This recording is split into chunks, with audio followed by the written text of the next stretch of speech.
Next మనకి GDP gross domestic product అనేది వరల్డ్లో ప్రపంచవ్యాప్తంగా అత్యంత అభివృద్ధి చెందుతున్నటువంటి అంటే స్థూల దేశీయోత్పత్తి, భారతదేశం స్థూల దేశీయోత్పత్తి అనేది అత్యంతంగా అంటే గ్రాస్ డొమెస్టిక్ ప్రొడక్ట్ పరంగా చూస్తే, జీడిపి పరంగా చూస్తే ఎక్కువ మొత్తంలో మనం గ్రోత్ ఎక్కువగా నమోదు చేస్తున్నాం. వృద్ధి రేటు ఎక్కువగా ప్రపంచ దేశాల్లో ఏ దేశానికి ఎక్కువగా ఉంది ప్రజెంట్ అంటే ఇండియాకి ఎక్కువగా ఉందండి.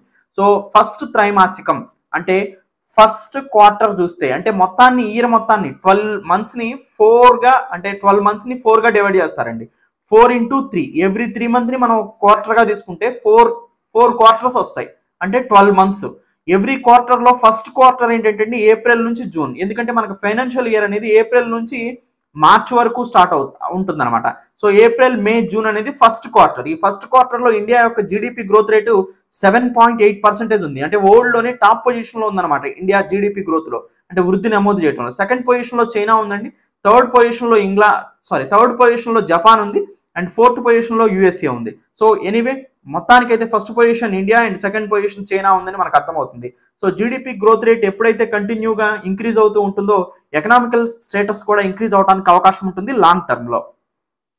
Next goods and services tax collection అనేది లాస్ట్ 1 year నుంచి కూడా అండి, అంటే 2022 ఆగస్ట్ నుంచి కూడా ఇప్పుడు నుంచి ఆగస్ట్ వరకు చూస్తే సో ఇంక్రీజ్ అవుతూనే ఉంది. సో అన్నిటికన్నా highest GDP, highest gross domestic product highest goods and services tax collection అనేది 2023 ఏప్రిల్లో వచ్చింది. గుర్తుపెట్టుకోండి, 1,87,735 కోట్లు వచ్చిందండి. సో ఇది టాప్ మోస్ట్ పర్ఫార్మెన్స్ అనమాట. అంటే ఏప్రిల్ 2023 హైయెస్ట్ జిఎస్టీ కలెక్షన్ జరిగింది goods and services tax collection అనేది. మనందరికీ తెలుసు ఇది ఒక ఇండైరెక్ట్ ట్యాక్స్ అని.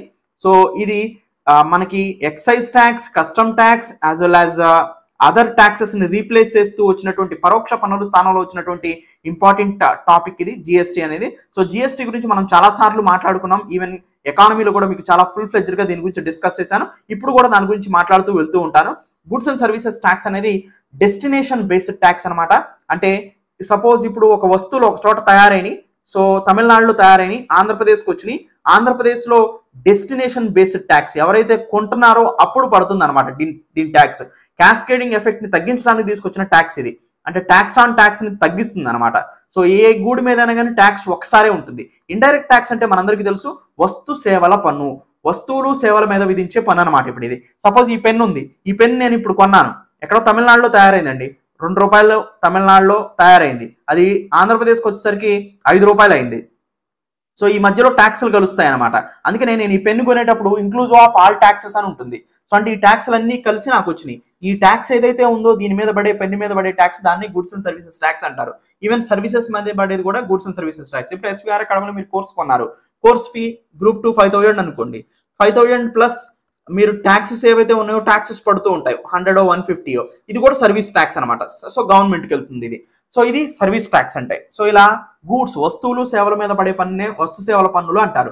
సో సేవలు అంటే మనందరికి తెలుసు ఎడ్యుకేషన్ కానీ, హెల్త్ కానీ. సో వస్తువు ఉండదు కానీ సేవ జరుగుతూ ఉంటుంది. సో ఇవన్నీ కూడా సేవల కిందకు వస్తాయి, ట్రాన్స్పోర్టేషన్ కానీ ఇవన్నీ కూడా. సో గూడ్స్ అంటే ప్రతి మనం కన్జ్యూమ్ చేసే ఇంట్లో వాడే పదార్థాల దగ్గర నుంచి బయట వాడే వస్తువుల వరకు అన్ని గూడ్సే అవుతాయి. సో వీటి మీద గవర్నమెంట్కి ట్యాక్స్ వెళ్తూ ఉంటుంది అనమాట. సో తయారు చేసిన కాడ నుంచి కన్జ్యూమ్ చేసే వరకు. కానీ ఇది డెస్టినేషన్ బేస్డ్ ట్యాక్స్. సో ఈ ట్యాక్స్ వెళ్ళి మొత్తం కూడా గవర్నమెంట్కి రెవెన్యూగా మిగులుతుంది. ఈ రెవెన్యూయే గవర్నమెంట్కి ఆదాయంలో అత్యధిక ఆదాయం అవుతుందండి. సో అందుకని గూడ్స్ అండ్ సర్వీసెస్ ట్యాక్స్ ని మీరు గమనించినట్లయితే హైయెస్ట్ గా కలెక్ట్ చేస్తుంది గత సంవత్సరం నుంచి కూడా.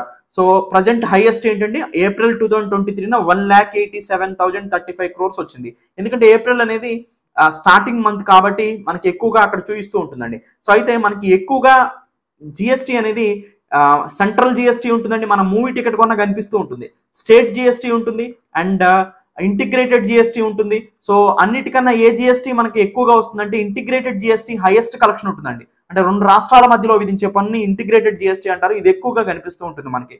సో అయితే జిఎస్టీ గురించి చూస్తే ఇది వాల్యూ యాడెడ్ ట్యాక్స్ మనందరికీ తెలుసు. డెస్టినేషన్ బేస్డ్ ట్యాక్స్ అంటే ఉత్పత్తి చేసి ఒక వస్తువు ఉత్పత్తి అయిన దగ్గర కాకుండా ఒక వస్తువు కన్జ్యూమ్ అయిన దగ్గర, అంటే వినియోగించబడిన దగ్గర ఈ ట్యాక్స్ పడుతుంది. సో సిజిఎస్టీ, ఎస్జిఎస్టీ, ఐజిఎస్టీ అనే 3 రకాల జిఎస్టీ ఉంటాయి. అండ్ యూనియన్ టెరిటరీస్ కూడా ఇంకో రకమైన జిఎస్టీ ఉంటుంది. కానీ బ్రాడ్ గా చెప్పాలంటే మనం central GST, state GST and integrated జిఎస్టీని మనం ఎక్కువగా చెప్తాం. ఇంటిగ్రేటెడ్ జిఎస్టీ నుంచి సెంట్రల్ గవర్నమెంట్కి ఎక్కువ ఆదాయం వస్తుందండి. సో ఇది ఇంపార్టెంట్. అయితే జిఎస్టీ కౌన్సిల్ అనేది ఒక ఇంపార్టెంట్ బాడీ అండి. జిఎస్టీ కౌన్సిల్ యొక్క స్లాబ్ రేట్స్ ని డిసైడ్ చేస్తుంది. అంటే ఏ వస్తువు మీద ఎంత ట్యాక్స్ వేయాలో చెప్తుంది. సో సపోజ్ జిఎస్టీ కౌన్సిల్ చెప్పినటువంటి రేట్స్ 5%, 12%, 16% అండ్ 28%.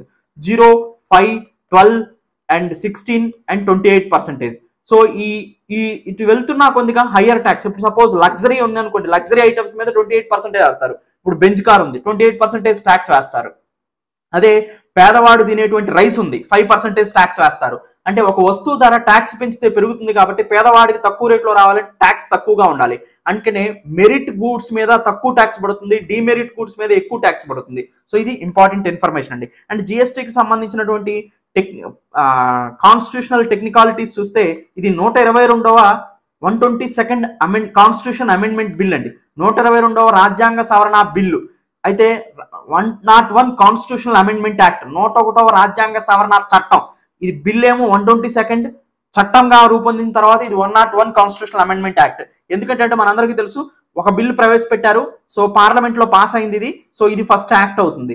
కానీ సెకండ్ బిల్ ఇంట్రడ్యూస్ చేశారు, ఇది పార్లమెంటు ఆమోదించలేదు, ఇది యాక్ట్ గా మారలేదు. థర్డ్ బిల్ ఇంట్రడ్యూస్ చేశారు, పార్లమెంట్ పాస్ చేసింది, ఇది ఎన్నో యాక్ట్ అవుతుంది, రెండో యాక్ట్ అవుతుంది. ఎందుకు? రెండోది ఇంతకు ముందు ఆమోదించలేదు కాబట్టి యాక్ట్ థర్డ్ బిల్ గా పెట్టింది, రెండో యాక్ట్ గా అవుతుంది. అలానే మనకి ఇప్పుడు 122nd అమెండ్మెంట్ బిల్ గా పెట్టింది, 101 అమెండ్మెంట్ యాక్ట్ గా వచ్చింది అనమాట. అది గుర్తుపెట్టుకోవాల్సిన ఇంపార్టెంట్ పాయింట్. సో స్టేట్స్ కూడా అధికారం ఉంటుందండి గూడ్స్ అండ్ సర్వీసెస్ మీద ట్యాక్స్ లెవీ చేయడానికి అకార్డింగ్ టు ఆర్టికల్ 246A. అయితే అన్నిటికన్నా ముఖ్యంగా చెప్పుకోవాల్సింది జిఎస్టీ కౌన్సిల్ అండి. ఎందుకంటే స్లాబ్ రేట్స్ ని డిసైడ్ చేస్తాయి. జిఎస్టీ కౌన్సిల్లో ఎవరు హెడ్ గా ఉంటారు, చైర్మన్ గా ఎవరు ఉంటారంటే యూనియన్ ఫినాన్స్ మినిస్టర్, కేంద్ర ఆర్థిక మంత్రిత్వ శాఖ మేజర్ మెంబర్ గా ఉంటారండి. అండ్ అదర్ మెంబర్స్ వచ్చేసి అన్ని స్టేట్స్ నుంచి and union territories administrators as well as అన్ని స్టేట్స్ నుంచి వచ్చినటువంటి ఫినాన్స్ మినిస్టర్స్, ఆర్థిక మంత్రిత్వ శాఖ మంత్రులు అదర్ మెంబర్స్ గా ఉంటారు. సో జిఎస్టీ కౌన్సిల్ యొక్క చైర్మన్ మాత్రం ఎవరండి? యూనియన్ ఫినాన్స్ మినిస్టర్, కేంద్ర ఆర్థిక మంత్రి జిఎస్టీ కౌన్సిల్ కి చైర్మన్ గా ఉంటారు అనమాట. ఆర్టికల్ 279 జిఎస్టీ కౌన్సిల్ అనేది ఏర్పాటు చేసింది. ఆర్టికల్ 279A రాజ్యాంగంలో దేని గురించి మెన్షన్ చేసి ఉంటుంది అంటే జిఎస్టీ కౌన్సిల్ గురించి మెన్షన్ చేస్తుంటుంది. మిగతా ఏ టర్మ్ వాడలేదండి. రాజ్యాంగంలో 101 కాన్స్టిట్యూషన్ అమెండ్మెంట్ యాక్ట్ చేసి ఏ పదాన్ని జిఎస్టీకి సంబంధించి జాయిన్ చేశారంటే జిఎస్టీ కౌన్సిల్ ని జాయిన్ చేశారు, గుర్తుపెట్టుకోండి. సో ఇది ఇంపార్టెంట్. జిఎస్టీ కౌన్సిల్ ఏం చేస్తుంది, వర్క్ ఏంటి అంటే స్లాబ్ రేట్స్ ని డిసైడ్ చేస్తుంది. స్లాబ్ రేట్స్ ఏంటి? 0, 5%, 12% అండ్ 18% అండ్ 28% స్లాబ్ రేట్స్ ని డిసైడ్ చేస్తుంది. ఏ గూడ్స్ మీద ఏ ట్యాక్స్ వేయాలో సో జిఎస్టీ కౌన్సిల్ మీటింగ్స్ లో డిసైడ్ చేస్తూ వెళ్తూ ఉంటారు. యూనియన్ ఫినాన్స్ మినిస్టర్ చైర్మన్ గా, other state finance ministers members గా ఉంటారు జిఎస్టీ కౌన్సిల్ లో. సో ఎకానమీ, కరెంట్ అఫైర్స్ కి సంబంధించినటువంటి ఇంపార్టెంట్ కరెంట్ అఫైర్స్ అండి. ఏ మంత్ లో ఇప్పటి వరకు హైయెస్ట్ జిఎస్టీ కలెక్షన్ వచ్చిందంటే ఏప్రిల్ 2023 మంత్ లో అప్రాక్సిమేట్ గా 1,83,01 crore. సో 1,83,000 crores ఇన్కమ్ వచ్చింది. సో అప్రాక్సిమేట్ గా పోయిన ఆగస్ట్ నుంచి ఇప్పుడు ఆగస్ట్ వరకు కూడా యావరేజ్ మనం చూస్తే 1.5 lakh crore కలెక్షన్ జరుగుతుంది. GST collection highest ever GST collection అనేది నమోదవుతుంది రీసెంట్ 1 year నుంచి. సో ఇది జిఎస్టీకి సంబంధించినటువంటి కంప్లీట్ ఇన్ఫర్మేషన్ అండి. నెక్స్ట్ యూనిఫైడ్ పేమెంట్ ఇంటర్ఫేస్ అంటారు. మనందరికీ తెలుసండి, ఇప్పుడు మనకి ఫోన్ పే ఉంది, గూగుల్ పే ఉంది, ఇవన్నీ కూడా ప్రైవేట్ అప్లికేషన్స్ అయినప్పటికీ కూడా దీని వెనకుండి నడిపించేది ఎవరంటే యూనిఫైడ్ పేమెంట్ ఇంటర్ఫేస్ అండి. అంటే మనం చూస్తాం కదా, యూపీఐ ఐడి ఉంటుంది, సో @YBL అని ఇలా ఉంటుంది కదా, సో ఐసిఐసి అని, హెచ్డిఎఫ్సి అని ఇలా ఉంటుంది కదా, ఇది యూనిఫైడ్ పేమెంట్ ఇంటర్ఫేస్ అనమాట. ఈ యూనిఫైడ్ పేమెంట్ ఇంటర్ఫేస్ ట్రాన్సాక్షన్స్ అనేది హైయెస్ట్ నమోదైనాయండి ఆగస్ట్ లో.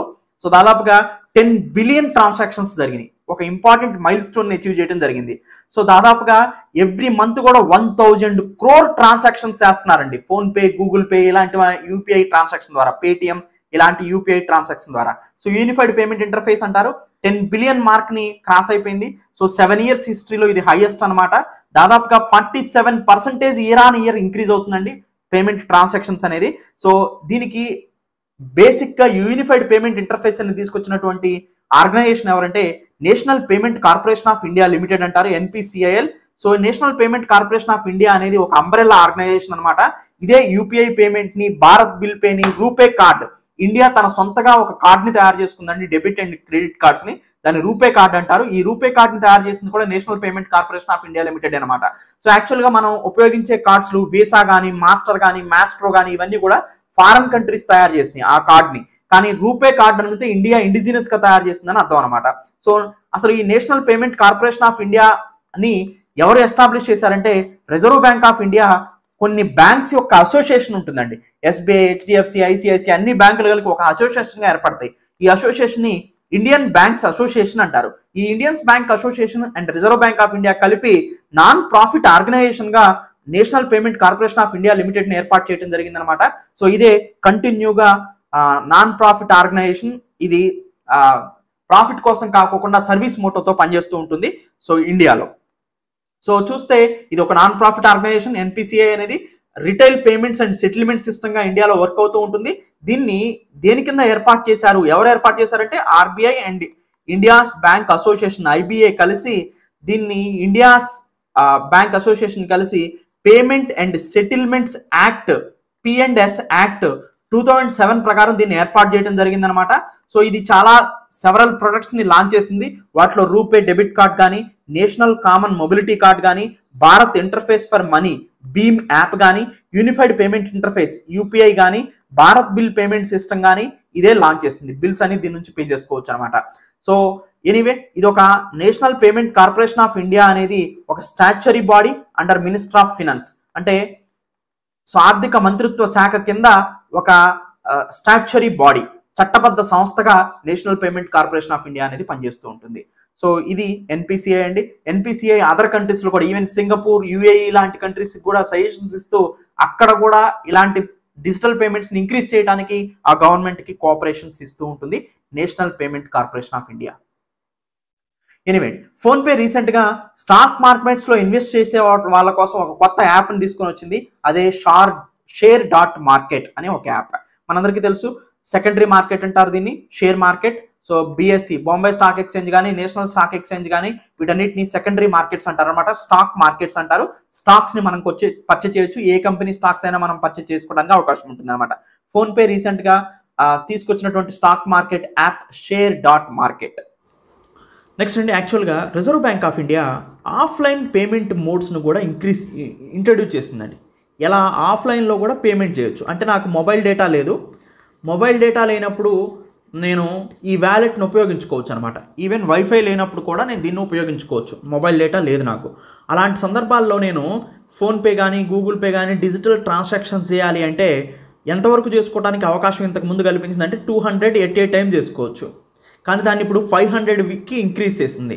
అంటే ఆన్లైన్ ట్రాన్సాక్షన్ లిమిట్ని ఆఫ్లైన్ మోడ్లో ట్రాన్సాక్షన్ నేను ఎంతవరకు చేసుకోవచ్చు, నెట్ లేకపోయినా కానీ అంటే వ్యాలెట్లో మనీ ఉంటే 500 వరకు చేసుకోవచ్చు. ఎర్లియర్ క్యాప్ ఎంత 200, దాన్ని ఎక్కడికి ఇంక్రీజ్ చేశారు 500కి ఇంక్రీజ్ చేశారనమాట.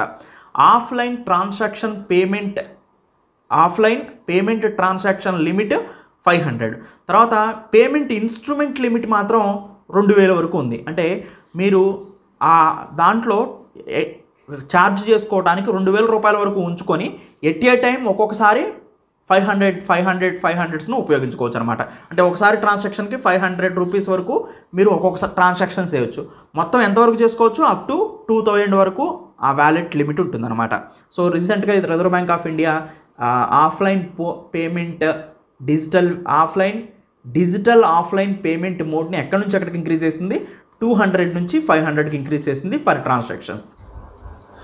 Reserve Bank of India governor మనందరికీ తెలుసు శక్తికాంత్ దాస్ ప్రజెంట్. ఇతన్ని ఏ ప్లస్ రేటెడ్ గవర్నర్గా డిక్లేర్ చేయడం జరిగింది రీసెంట్గా రిలీజ్ అయినటువంటి finance central banker report cards 2023 రిపోర్ట్లో.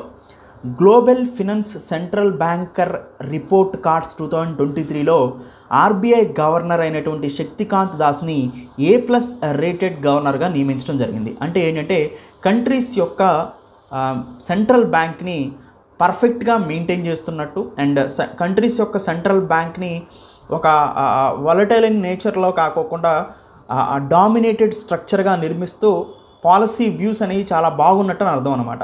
సో సమర్థవంతంగా సెంట్రల్ బ్యాంక్ని నడిపిస్తున్నారు అని అర్థం ఏ+ రేటెడ్ గవర్నర్ అంటే. సో శక్తికాంత దాస్ని ఏ+ రేటెడ్ గవర్నర్గా నియమించడం జరిగింది.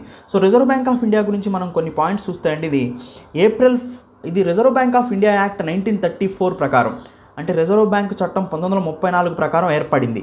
అంటే దీన్ని reserve Bank of India act 1934 ప్రకారం ఏర్పాటు చేశారు. కానీ అమల్లోకి వచ్చింది మాత్రం April 1, 1935 నుంచి ఇది అమల్లోకి వచ్చింది. సో అయితే ఇంకొక మోస్ట్ ఇంపార్టెంట్ పాయింట్స్ ఏంటంటే అండి, ఆర్బీఐ స్ట్రక్చర్ తీసుకుంటే రిజర్వ్ బ్యాంక్ ఆఫ్ ఇండియా కింద సెంట్రల్ బోర్డ్ ఆఫ్ డైరెక్టర్స్ ఉంటారండి, CBD అని ఒక బాడీ ఉంటుంది. అండ్ ఇంకొక బాడీ ఏంటంటే నాన్ అఫీషియల్ డైరెక్టర్స్ కూడా ఉంటారు. నాన్ అఫీషియల్ డైరెక్టర్స్ని గవర్నమెంటే నియమిస్తుందండి. దాదాపుగా 2 గవర్నమెంట్ అఫీషియల్స్ని మేజర్గా నియమిస్తుంది. అదర్ 4 డైరెక్టర్స్ కూడా గవర్నమెంటే నియమిస్తుంది, ఎమినెంట్ పర్సన్స్ని నియమిస్తుంది. సో నాన్ అఫీషియల్ డైరెక్టర్స్ని గవర్నమెంట్ అపాయింట్ చేస్తుందండి. దాంతోపాటుగా అఫీషియల్ డైరెక్టర్స్, వీళ్ళని సెంట్రల్ బోర్డ్ ఆఫ్ డైరెక్టర్స్ అంటారు. వీళ్ళలో మొత్తం మనం గమనిస్తే governor and 4 other deputy governors ఉంటారు. అంటే 4 కన్నా ఎక్కువ కాకుండా deputy governors as well as governor ఉంటారు. అంటే మొత్తం మీద 5 మెంబర్స్ బాడీగా ఇది ఉంటుందన్నమాట. Governor and not more than 4 deputy governors. So 1 + 4 5 members ఉంటారు. Present governor Shaktikanta Das and 4 other deputy governors కూడా ఉంటారనమాట. సో ఇది ఆర్బీఐ ఎలా ఉంటుంది ఏంటి అనేది. రిజర్వ్ బ్యాంక్ ఆఫ్ ఇండియాలో central board of directors and non official directors ఉంటారు. సెంట్రల్ బోర్డ్ ఆఫ్ డైరెక్టర్స్నే మనం అఫీషియల్ డైరెక్టర్స్ అంటారు. వీళ్ళే governor and deputy governor. Non official మెంబర్స్ని government time to time appoint చేస్తూ ఉంటుంది ఎమినెంట్ ఫీల్డ్స్ నుంచి. అంటే ఎకనామిక్స్ నుంచి యాజ్ వెల్ యాజ్ కామర్స్ నుంచి, ఇలా ఎమినెంట్ ఫీల్డ్స్ నుంచి వాళ్ళని అపాయింట్ చేయడం జరుగుతూ ఉంటుందన్నమాట. ఆర్బీఐలో మోస్ట్ ఇంపార్టెంట్ పాయింట్ ఏంటంటే రిజర్వ్ బ్యాంక్ ఆఫ్ ఇండియా యొక్క ముఖ్యమైన ఉద్దేశం ఏంటి అంటే ఒక ఇంపార్టెంట్ వర్క్ చేస్తుందండి ఫంక్షన్స్లో. ఇది ఆ ఇంపార్టెంట్ ఫంక్షన్స్లో మోస్ట్ ఇంపార్టెంట్ ఏంటి, ఇన్ఫ్లేషన్ టార్గెటింగ్ అంటారు. ద్రవ్యోల్బణాన్ని నియంత్రించడం. అంటే పెరుగుతున్న ధరలు పెరుగుతూ ఉంటే వాటిని తగ్గించడం, బాగా ధరలు తగ్గిపోతూ ఉంటే వాటిని కొంచెం ఇంక్రీజ్ చేయడం చేస్తుంది. దేని ద్వారా చేస్తుంది? మానిటరీ పాలసీ ద్వారా చేస్తుంది. ఈ మానిటరీ పాలసీ అంటే ద్రవ్య పరపతి విధాన సమీక్ష అంటారు. ఈ మానిటరీ పాలసీని అనౌన్స్ చేసే కమిటీ పేరు monetary policy committee. Monetary policy committee మనందరికీ తెలుసు, ఇది 2016లో ఏర్పాటు చేయడం జరిగిందండి. సో దీంట్లో ఈ మానిటరీ పాలసీ కమిటీలో మొత్తంగా 6 మెంబర్స్ ఉంటారు. 3 from RBI, 3 from outside RBI, అంటే ఎమినెంట్ పర్సన్స్ ఉంటారనమాట. 3 ఫ్రమ్ ఆర్బీఐలో governor most important person and other deputy governor ఉంటారు, ఇంకొక పర్సన్, అండ్ ఇంకొక అదర్ పర్సన్ కూడా డిప్యూటీ గవర్నర్ ఉంటారు. అంటే ఇక్కడ 3 eminent persons from RBI and 3 from outside RBI ఉంటారన్నమాట. సో ఈ మానిటరీ పాలసీ కమిటీ ఏం చేస్తుంది? ఇన్ఫ్లేషన్ని టార్గెట్ చేస్తుంది. అంటే పాలసీ రేట్స్ని మారుస్తుంది. మనందరికీ తెలుసు పాలసీ రేట్స్ అంటే ఏంటో. పాలసీ రేట్స్ 3 రకాలుగా ఉంటాయండి. ఒకటి ఇంట్రెస్ట్ రేట్స్ ఉంటాయి, అండ్ రిజర్వ్ రేషియోస్ ఉంటాయి, as well as open market operations ఉంటాయి. అంటే సెల్లింగ్ అండ్ బయింగ్ ఆఫ్ బాండ్స్ని మనం ఓపెన్ మార్కెట్ ఆపరేషన్స్ అంటారు. రిజర్వ్ రేషియోస్లో సిఆర్ఆర్ కానీ ఎస్ఎల్ఆర్ కానీ ఉంటాయి, cash reserve ratio and statutory liquidity ratio. Interest రేట్స్లో repo rate, reverse repo rate, bank rate, marginal standing facility, so ఇవన్నీ కూడా మనకి ఇంట్రెస్ట్ రేట్స్ అంటారు. సో వీటిని చేంజ్ చేస్తూ లిక్విడిటీని మేనేజ్ చేస్తుంది. అంటే సిస్టంలో మనీ సప్లైని మేనేజ్ చేస్తుంది. మనీ సప్లైని ఇంక్రీజ్ చేయటమా డిక్రీజ్ చేయటమా ద్వారా ఇన్ఫ్లేషన్ని టార్గెటింగ్ చేస్తుంది అనమాట.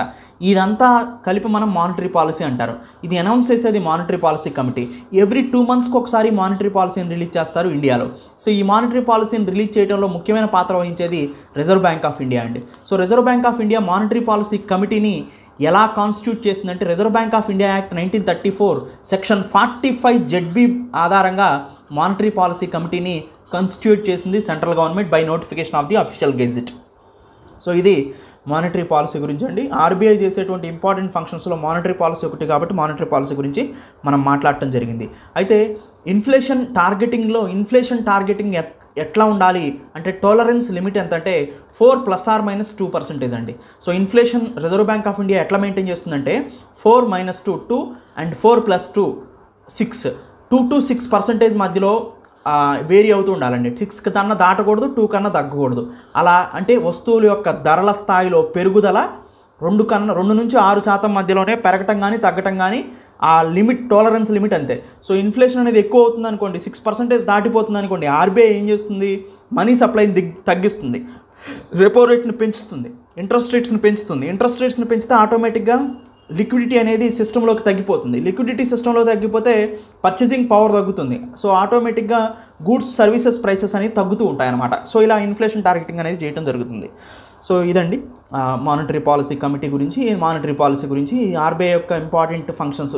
ఈ మానిటరీ పాలసీని పర్ఫెక్ట్గా రన్ చేసినందుకు గానే అంటే హార్డ్ టైమ్స్లో కూడా, COVID-19 లాంటి హార్డ్ టైమ్స్లో కూడా మానిటరీ పాలసీని పర్ఫెక్ట్గా మెయింటైన్ చేసినందుకు కాను శక్తికాంత్ దాస్కి ప్రజెంట్ ఇతను A+ రేటెడ్ గవర్నర్గా గ్లోబల్ స్థాయిలో నిలవడం జరిగింది. జియోగ్రఫికల్ ఇండికేషన్, భౌగోళిక సూచిక అనే ఒక ట్యాగ్ ఉంటుందండి.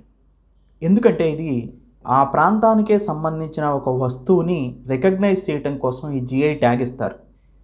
సపోజ్ తిరుపతి లడ్డు ఉందనుకోండి, దీనికి జియోగ్రఫికల్ ఇండికేషన్ ట్యాగ్ ఉంది. నాగపూర్ ఆరెంజెస్ ఉందనుకోండి, దీనికి జియోగ్రఫికల్ ఇండికేషన్ ట్యాగ్ ఉంది.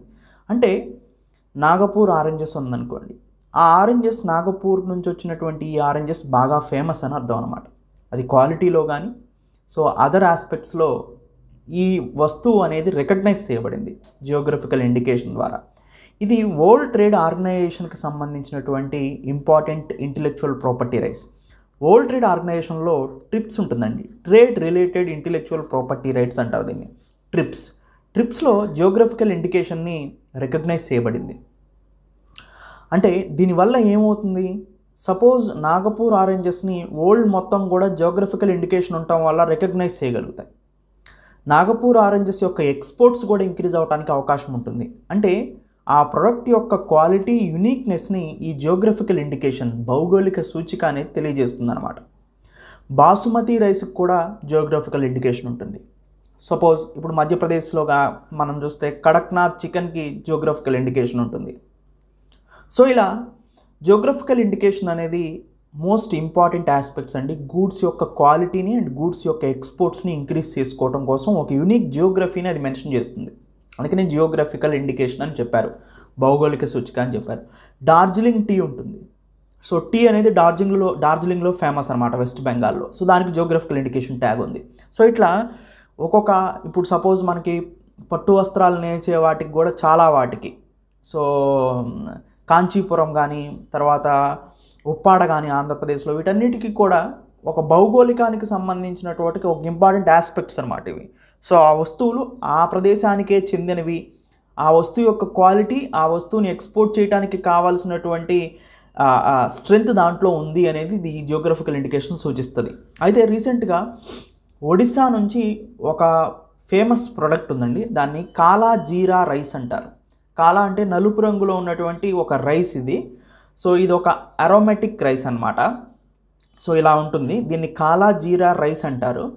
100% ప్యూర్ రైస్ అనమాట ఇది. మిగతా రైసెస్తో పోలిస్తే న్యూట్రియంట్ కంటెంట్ కానీ అదర్ కంటెంట్స్ కానీ ఎక్కువగా ఉంటాయి దీంట్లో. దీనికి జియోగ్రఫికల్ ఇండికేషన్ స్టేటస్ ఇచ్చింది. ఇది ఒడిశాలోని కోరాపుట్ అనే ప్రాంతంలో ఎక్కువగా పండుతూ ఉంటుంది. ఈ ఒడిశాలోని కోరాపుట్ ప్రాంతంలో పండే కాలా జీరా రైస్కి జియోగ్రఫికల్ ఇండికేషన్ ట్యాగ్ లభించిందనమాట. సో ఈ జియోగ్రఫికల్ ఇండికేషన్ రిజిస్ట్రీ సదర్న్ ఇండియాలో హెడ్ ఆఫీస్ చెన్నైలో ఉందండి, గుర్తుపెట్టుకోండి. సో రీసెంట్గా కాలా జీరా రైస్కి ఫేమస్ ఫుడ్ ప్రొడక్ట్ ఇది. కాలా జీరా రైస్ అనేది ఒడిశాలోని కోరాపుట్ ప్రాంతంలో పండే ఈ కాలా జీరా రైస్కి జియోగ్రఫికల్ ఇండికేషన్ ట్యాగ్ వచ్చింది.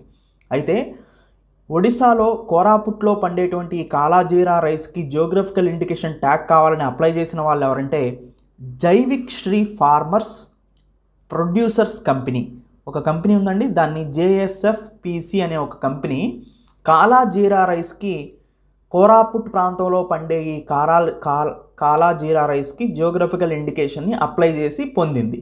అయితే అక్కడే ఉన్నటువంటి ఇంకొక సంస్థ MS Swaminathan research foundation, MSSRF అనేది దీన్ని అపోజ్ చేస్తుంది. ఎందుకు అపోజ్ చేస్తుందంటే కాలా జీరా రైస్కి జియోగ్రఫికల్ ఇండికేషన్ ట్యాగ్ ఇస్తే గవర్నమెంట్ సంస్థలో అప్లై చేసి జియోగ్రఫికల్ ఇండికేషన్ ట్యాగ్ అనేది కోరాపుట్ ఒడిశాలో పండేటువంటి మొత్తం ఫార్మర్స్కి చెందాలి. కానీ ఈ ఒక్క సంస్థకే JSFPC అనే సంస్థ ఒక్కదే అప్లై చేసుకుంటే అక్కడ ఎక్కువ మంది కాలా జీరా రైస్ పండించే మిగతా ఫార్మర్స్కి ఇది నష్టం కలిగిస్తుంది అనేది వీళ్ళ వాదన అనమాట. అందుకని ఇది రీసెంట్గా న్యూస్లో ఉంది. అయితే ఈ కాలా జీరా రైస్ని ప్రిన్స్ ఆఫ్ రైస్ అంటారండి. అంటే అన్ని వరి పంటల్లోకెల్లా రాజుగా పరిగణిస్తారు. దీన్ని కాలా జీరా రైస్ని ప్రిన్స్ ఆఫ్ రైస్గా రికగ్నైజ్ చేస్తారు. సో మోస్ట్ ఇంపార్టెంట్ పాయింట్స్ ఒకసారి చూడండి. ఇది కోరాపుట్ డిస్టిక్ ఆఫ్ ఒడిశాలో పండుతుంది. అరోమేటిక్ రైస్ వెరైటీ ఇది కోరాపుట్ జిల్లాలో పండేటువంటిది. ప్రిన్స్ ఆఫ్ రైస్గా పిలుస్తారు. వరిలో రాజుగా దీన్ని పిలవటం జరుగుతుంది. ఇది బ్లాక్ కలర్ నల్లటి రంగులో ఉంటుంది. ఎక్సలెంట్ టేస్ట్, రుచికరంగా ఉంటుంది. And nutrient and cooking qualities దీంట్లో ఉంటాయి. అంటే పోషకాలు సమృద్ధిగా దీంట్లో లభిస్తాయి. ఇది హిమోగ్లోబిన్ లెవెల్స్ని పెంచుతుంది, బ్లడ్లో హిమోగ్లోబిన్ లెవెల్స్ పెంచుతుంది. అండ్ మధుమేహాన్ని తగ్గిస్తుంది, డయాబెటీస్ని కంట్రోల్ చేస్తుంది, మెటబాలిజంని యాక్టివేట్ చేస్తుంది, మెమొరీని ఇంక్రీజ్ చేస్తుంది. ఇవి హెల్త్ బెనిఫిట్స్ కాలా జీరా రైస్లో. నెక్స్ట్, సో అయితే ఇది ఒడిస్సా కోరాపుట్ జిల్లాలో చాలా కాలంగా పండిస్తూ ఉన్నారు. సో ఇది మనం అర్థం చేసుకోవాల్సింది. Next, Jaivik Shri farmers producers company limited ఇది జియోగ్రఫికల్ ఇండికేషన్కి అప్లై చేసింది. అందుకనే జియోగ్రఫికల్ ఇండికేషన్ ఇచ్చేసరికి ఈ కంపెనీ లిమిటెడ్కి మేజర్గా జియోగ్రఫికల్ ఇండికేషన్ ట్యాగ్ని వీళ్ళకి ప్రొవైడ్ చేయడం జరిగింది. కాబట్టి ఈ కంపెనీ కనుక కాలా జీరా రైస్ని తయారు చేస్తూ ఉంటే ఒక యూనిక్నెస్ని ఇది ప్రమోట్ చేసినట్టు అవుతుంది. సో వీళ్ళే అప్లై చేశారు కాబట్టి వీళ్ళకే ఇవ్వటం జరిగింది. కానీ ఎంఎస్ స్వామినాథన్ ఫౌండేషన్ వాళ్ళు మాత్రం రైతులందరికీ ఇవ్వాలి, గవర్నమెంట్ ఆర్గనైజేషన్ అప్లై చేయాలి, కానీ సో ప్రైవేట్ ఆర్గనైజేషన్ అప్లై చేయకూడదు, వీళ్ళొక్కళ్ళే బెనిఫిట్ పొందుతారు ఈ కంపెనీ వాళ్ళు అనేది వాళ్ళ యొక్క ఉద్దేశం. సో ఇది కాలా జీరా రైస్. జియోగ్రఫికల్ ఇండికేషన్ గురించి మాట్లాడేటప్పుడు జియోగ్రఫికల్ ఇండికేషన్ ట్యాగ్ అంటే భౌగోళిక సూచిక లేదా భౌగోళిక గుర్తింపు అంటారు. జియోగ్రఫికల్ ఇండికేషన్ అనేది ఒక వస్తువుకి identify goods having special characteristics. ఒక వస్తువుకి ఆ వస్తువు యొక్క గుడ్ క్యారెక్టరిస్టిక్స్ ఏంటి, క్వాలిటీ ఏంటి, ఏ ప్రాంతం నుంచి వచ్చింది అనేది తెలియజేస్తుంది. ఇది ఏ చట్టం నుంచి చేస్తారంటండి, geographical indication of goods registration and protection act 1999. So GIRNP 1999, geographical indication of goods registration and protection act 1999. ఈ చట్టం నుంచి జియోగ్రఫికల్ ఇండికేషన్ ట్యాగ్ని ప్రొవైడ్ చేయడం జరుగుతుంది ఇండియాలో. ఇది ఇంటర్నేషనల్గా కనెక్టివిటీని మనం గమనిస్తే వరల్డ్ ట్రేడ్ ఆర్గనైజేషన్లో ట్రిప్స్ అనే అగ్రిమెంట్ ఉంటుందండి. దీన్ని trade related aspects of intellectual property rights అంటారు. దానిలో భాగంగా కూడా జియోగ్రఫికల్ ఇండికేషన్ని ప్రొవైడ్ చేయడం జరుగుతుంది ఆర్టికల్ 1, 2 and 10ని బేస్ చేసుకొని.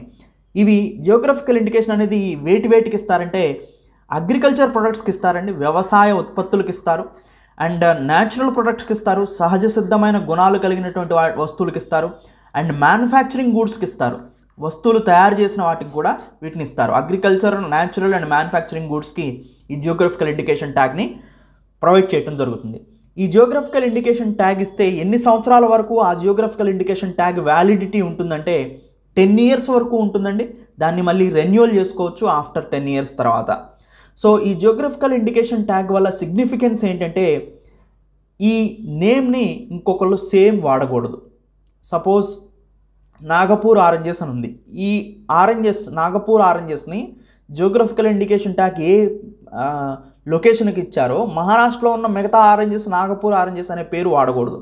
సో అంటే ఇక్కడ సిమిలర్ నేమ్స్ని ఉపయోగించకూడదు, ఒక పర్సన్ కానీ కంపెనీ కానీ. సెకండ్, సో లీగల్ ప్రొటెక్షన్ ఉంటుంది, న్యాయ రక్షణ ఉంటుంది, అండ్ ఎక్స్పోర్ట్స్ని ప్రమోట్ చేయొచ్చు దీనివల్ల, అండ్ గుడ్ క్వాలిటీ గూడ్స్ని ప్రమోట్ చేసుకోవచ్చు. సో ఇది సిగ్నిఫికెన్స్ అండి. ఆ క్వాలిటీ, ఆ గూడ్ యొక్క క్వాలిటీని తెలియజేస్తుంది. ఆ ప్రాంతానికి సంబంధించింది అయితే ఓకే గుడ్ క్వాలిటీ ఉంటుందని తెలియజేస్తుంది అనమాట. అంటే వస్తువు నాణ్యతని తెలియజేస్తుంది. సో ఇది జియోగ్రఫికల్ ఇండికేషన్కి సంబంధించి. And geographical indication registration process కూడా, so geographical indication registration process అంటే జియోగ్రఫికల్ ఇండికేషన్ రిజిస్ట్రీ ఉంటుంది చెన్నైలో, దానికి అప్లై చేసుకోవాల్సి ఉంటుంది. సో మోస్ట్ ఇంపార్టెంట్ చూడండి, బాస్మతి రైస్కి ఇండియాలో జియోగ్రఫికల్ ఇండికేషన్ ట్యాగ్ ఉంది, డార్జిలింగ్ టీక్ ఉంది, చందేరి ఫ్యాబ్రిక్ ఉంది, మైసూర్ సిల్క్ ఉంది, తర్వాత కుల్లు షవల్క్ ఉంది, అండ్ కంగ్రా టీక్ ఉంది, అండ్ తంజావూర్ పెయింటింగ్స్, తర్వాత Allahabad Surkha and Farrukhabad paints, Lucknow Zardozi and Kashmir సాఫ్రాన్కు ఉంది, అండ్ కాశ్మీర్ వాల్నట్కు ఉంది, వుడ్ క్రేవింగ్.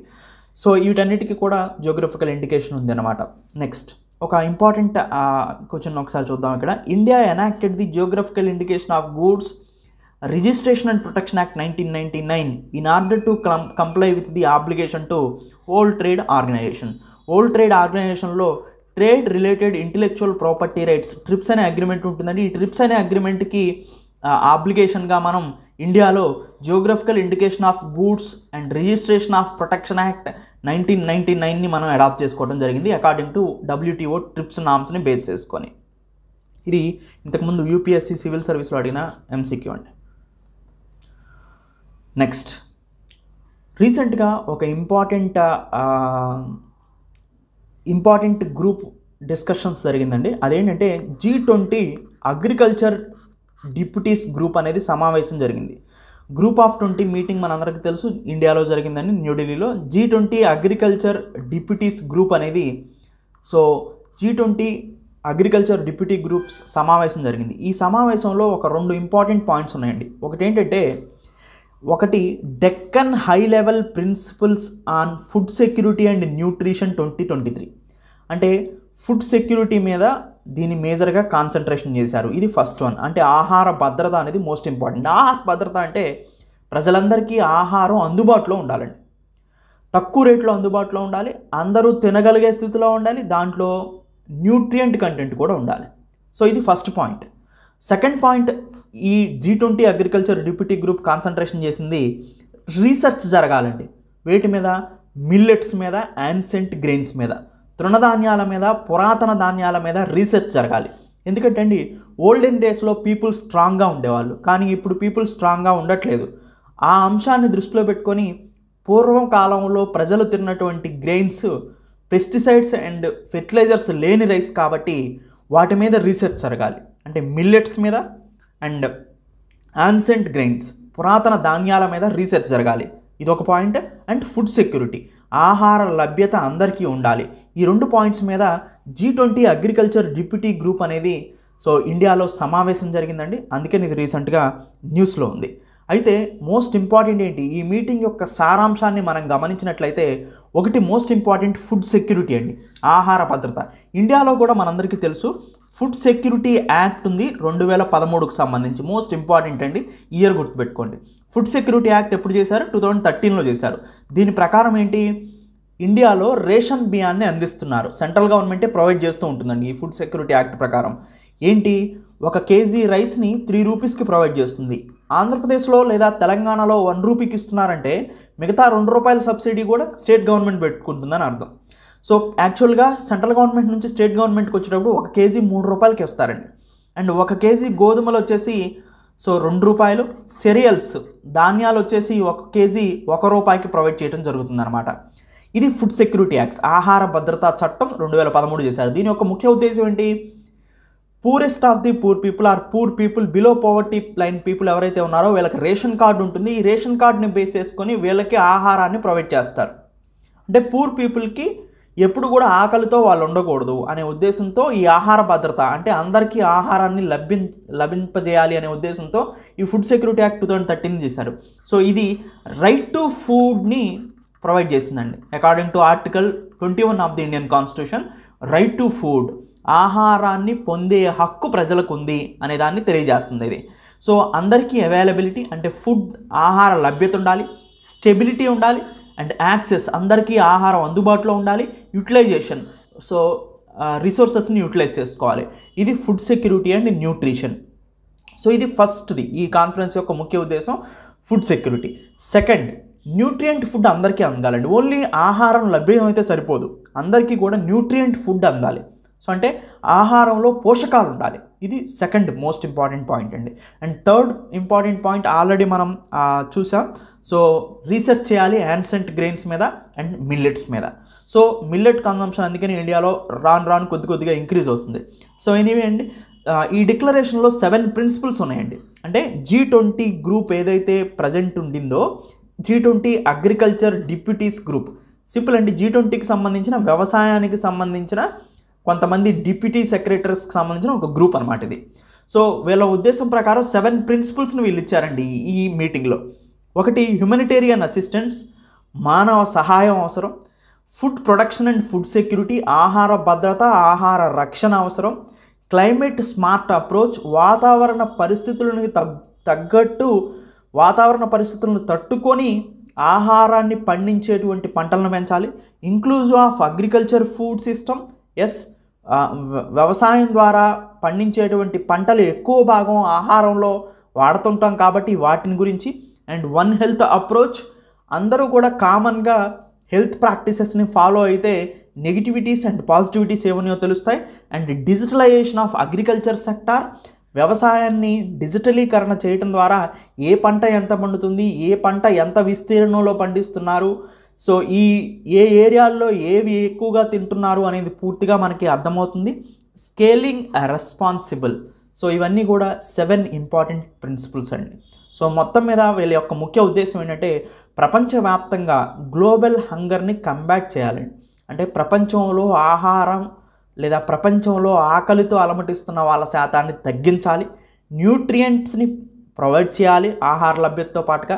ప్రైసెస్ తగ్గేలాగా చూడాలి, కాస్ట్ ఆఫ్ లివింగ్ తగ్గేలాగా చూడాలి. ఇది ఈ G20 Deccan high level principles యొక్క ముఖ్య ఉద్దేశం.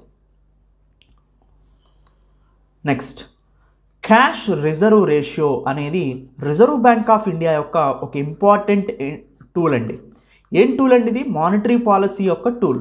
మనందరికీ తెలుసు మానిటరీ పాలసీ కమిటీ ఎవ్రీ 2 monthsకి ఒకసారి మానిటరీ పాలసీని రిలీజ్ చేస్తుంది. ఈ మానిటరీ పాలసీ అంటే ద్రవ్య పరపతి విధాన సమీక్ష. ఈ మానిటరీ పాలసీ ఎందుకు రిలీజ్ చేస్తుంది రిజర్వ్ బ్యాంక్ ఆఫ్ అంటే ఇన్ఫ్లేషన్ని టార్గెట్ చేయడానికి, అంటే పెరుగుతున్నటువంటి వస్తువు ధరలను నియంత్రించడానికి, ద్రవ్యోల్బణాన్ని కట్టడి చేయడానికి ఇది రిలీజ్ చేస్తుంది. సో అయితే మనందరికీ తెలుసు దీంట్లో ఇంపార్టెంట్ టూల్స్ ఉంటాయని. సో ఆ టూల్స్ గురించి మనం మాట్లాడదాం లాస్ట్లో కూడా. ఆల్రెడీ నేను చాలాసార్లు దీని గురించి చెప్పున్నాను. ఒకటి ఇంట్రెస్ట్ రేట్స్ అండి. సో మీరు అందరికీ తెలుసు, చాలాసార్లు నేను దీని గురించి మాట్లాడున్నాను.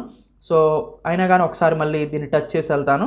సో మోస్ట్ ఇంపార్టెంట్ టాపిక్ కాబట్టి చూడండి, reserve Bank of India every 2 monthsకి ఒకసారి మానిటరీ పాలసీ కమిటీ ఈ 2 monthsకి ఒకసారి ఏం చేస్తుందంటే మానిటరీ పాలసీని రిలీజ్ చేస్తుంది. ద్రవ్య పరపతి విధాన సమీక్ష అంటారు.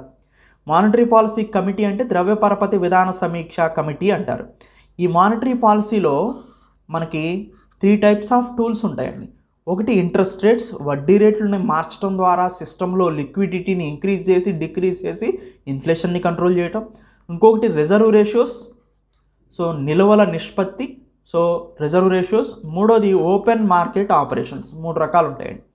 ఇంట్రెస్ట్ రేట్స్లో మనకి బ్యాంక్ రేట్ అని, తర్వాత మార్జినల్ స్టాండింగ్ ఫెసిలిటీ అని, రెపో రేట్ అని, రివర్స్ రెపో రేట్ అని, ఇలా మేజర్ టూల్స్ ఉంటాయి. ఇవన్నీ కూడా ఇంట్రెస్ట్ రేట్స్ అండి, వడ్డీ రేట్లు. రిజర్వ్ రేషియోస్లో cash reserve ratio and statutory liquidity ratio SLR ఉంటాయండి. Cash reserve ratio and statutory liquidity ratio. Open markets ఆపరేషన్స్లో buying and selling of government goods ఉంటాయి. Buying and selling of government goods అంటారు. So ఇలా 3 types ఉంటాయండి. Suppose మీరు ఈ 3 typesను ఉపయోగించుకొని reserve Bank of India ఏం చేస్తుందంటే సిస్టంలో మనీని ఇంక్రీజ్ చేయటం డిక్రీజ్ చేయటం చేస్తుంది. సిస్టంలో మనీని ఇంక్రీజ్ ఎలా చేస్తుంది, డిక్రీజ్ ఎలా చేస్తుంది. Suppose Reserve Bank of India interest రేట్స్ని పెంచింది అనుకోండి. ఇంట్రెస్ట్ రేట్స్ని పెంచితే రిజర్వ్ బ్యాంక్ ఆఫ్ ఇండియా దగ్గర నుంచి బ్యాంక్స్ దగ్గరికి వెళ్ళే మనీ తగ్గుతుంది. ఎందుకు? ఇంట్రెస్ట్ రేట్లు ఎక్కువగా ఉన్నాయి కాబట్టి బ్యాంకులు మనీ తక్కువ తీసుకుంటాయి. అంటే బ్యాంకుల దగ్గర ఉన్నటువంటి మనీ తగ్గిపోతుంది. బ్యాంక్స్ దగ్గర మనీ తగ్గితే ఆటోమేటిక్గా సిస్టంలో, అంటే వ్యవస్థలో, సొసైటీలో లేదా సిస్టంలో బ్యాంక్స్ దగ్గర మనీ దగ్గర ఉంటే వీటి లెండింగ్ కెపాసిటీ కూడా తగ్గుతుంది. సిస్టంలో కూడా మనీ తగ్గుతుంది. అంటే పీపుల్ దగ్గర మనీ తగ్గిందని అర్థం. పీపుల్ దగ్గర మనీ తగ్గితే ఆటోమేటిక్గా వీళ్ళు పర్చేసింగ్ పవర్ తగ్గుతుంది. అంటే పీపుల్ దగ్గర మనీ తగ్గినాయి అనుకోండి, demand for goods and services తగ్గుతుంది. Demand for goods and services తగ్గుతుంది. Demand for goods and services తగ్గిందనుకోండి, ఆటోమేటిక్గా ప్రైసెస్ ఏమవుతాయి అంటే గూడ్స్ ప్రైసెస్ తగ్గుతాయి. గూడ్స్ ప్రైసెస్ తగ్గింది అంటే గూడ్ ప్రైస్ తగ్గిందనుకోండి, ఆటోమేటిక్గా ఇన్ఫ్లేషన్ కంట్రోల్ అయిందని అర్థం. ఎక్కువ మంది పర్చేస్ చేయడానికి అవకాశం ఉంటుంది. సో ఇలా Reserve Bank of India interest రేట్స్ని, అంటే ఈ రేట్లన్నింటినీ పెంచడం ద్వారా మనీ సప్లైని తగ్గించి సో ఇన్ఫ్లేషన్ని తగ్గిస్తుంది. ఇది most important. Next, reserve ratios. Reserve ratios అంటే CRR అంటారు, cash reserve ratio. Cash reserve ratio అనేది ఒక 4%గా RBI మెన్షన్ చేసిందంటే దాని అర్థం ఏంటంటే మిగతా అన్ని బ్యాంకులు కూడా ఆర్బీఐ దగ్గర, మిగతా అన్ని బ్యాంకులు సపోజ్ ఎస్బీఐ దగ్గర 100 రూపాయలు ఉన్నాయండి. సో 100 రూపాయలు ఉంటే సిఆర్ఆర్ కనుక 4% కనుక ఆర్బీఐ చెప్పింది అనుకోండి, అప్పుడు ఎస్బీఐ దగ్గర 100 ఉన్నాయి కదా, ఈ 100లో 4 రూపాయలు పక్కన తీసి ఆర్బీఐ దగ్గర పెట్టాలి. సిఆర్ఆర్ 4% అంటే ఎస్బీఐ దగ్గర మనీ ఎంత ఉంటుంది? 96 రూపాయలే ఉంటుంది. ఇదేంటంటే సెక్యూరిటీ కోసం అనమాట, లిక్విడిటీని తగ్గిస్తుంది ఇక్కడ. అంటే బ్యాంక్ దగ్గర అంటే సిఆర్ఆర్ని పెంచింది అనుకోండి, సపోజ్ ఇది 6% చేసింది అనుకోండి, బ్యాంక్ దగ్గర 94 రూపీసే ఉంటాయి. అంటే సిఆర్ఆర్ పెంచితే ఏమవుతుంది? Cash reserve ratio or statutory liquidity ratios are increased.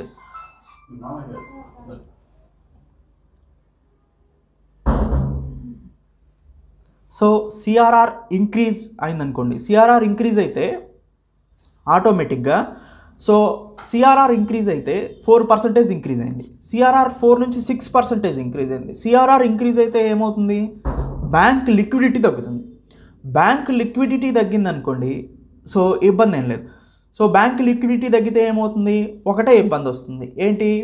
Bank దగ్గర మనీ తక్కువ ఉందంటే సిస్టంలో మనీ తగ్గుతుంది, పీపుల్ దగ్గర మనీ తగ్గుతుంది, demand for goods and service తగ్గుతుంది, ప్రైసెస్ తగ్గుతుంది. అంటే వీటిలో ఏ రేషియోని ఇంక్రీజ్ చేసినా కానీ బ్యాంక్ లిక్విడిటీ తగ్గుతుంది, మనీ సప్లై తగ్గుతుంది. సో అంటే ఇన్ఫ్లేషన్ అనేది తగ్గుతుంది. వైస్ వర్సా మళ్ళీ దీన్ని డిక్రీజ్ చేస్తే, ఈ రేట్లు కనుక డిక్రీజ్ చేస్తే ఇన్ఫ్లేషన్ ఇంక్రీజ్ అవుతుంది.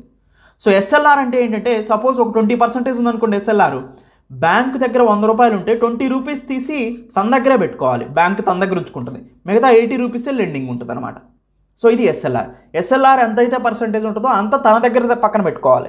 సిఆర్ఆర్ ఎంతైతే ఉంటుందో అది రిజర్వ్ బ్యాంక్ ఆఫ్ ఇండియా దగ్గర పెట్టాలి బ్యాంకులన్నీ కూడా. సో ఇలా రిజర్వ్ రేషియోస్ అంటారు, అందుకని ఇవి నిల్వల నిష్పత్తులు. ఓపెన్ మార్కెట్ ఆపరేషన్స్ అంటారు మూడోది, అంటే buying and selling of government securities.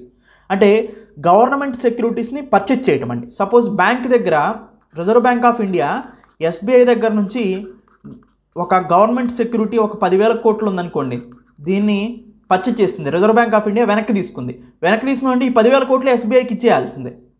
Suppose cell చేసింది అనుకోండి ఆర్బీఐ ఎస్బీఐకి, ఈ 10,000 కోట్లు ఎస్బీఐ ఇచ్చి ఆర్బీఐ దగ్గర నుంచి ఈ పేపర్ తీసుకుంటుంది. సో ఇలా లిక్విడిటీ కంట్రోల్ అవుద్దా లేదా? ఆర్బీఐ కనుక గవర్నమెంట్ సెక్యూరిటీని పర్చేజ్ చేసింది అనుకోండి ఎస్బీఐ దగ్గర నుంచి, అప్పుడు మనీ అనేది ఎస్బీఐ దగ్గరికి వెళ్తుంది. అంటే బ్యాంకుల దగ్గర అవైలబిలిటీ మనీ పెరుగుతుంది, సిస్టంలో అవైలబిలిటీ మనీ పెరుగుతుంది, ఆటోమేటిక్గా లిక్విడిటీ ఇంక్రీజ్ అవుతుంది, మనీ సప్లై ఇంక్రీజ్ అవుతుంది.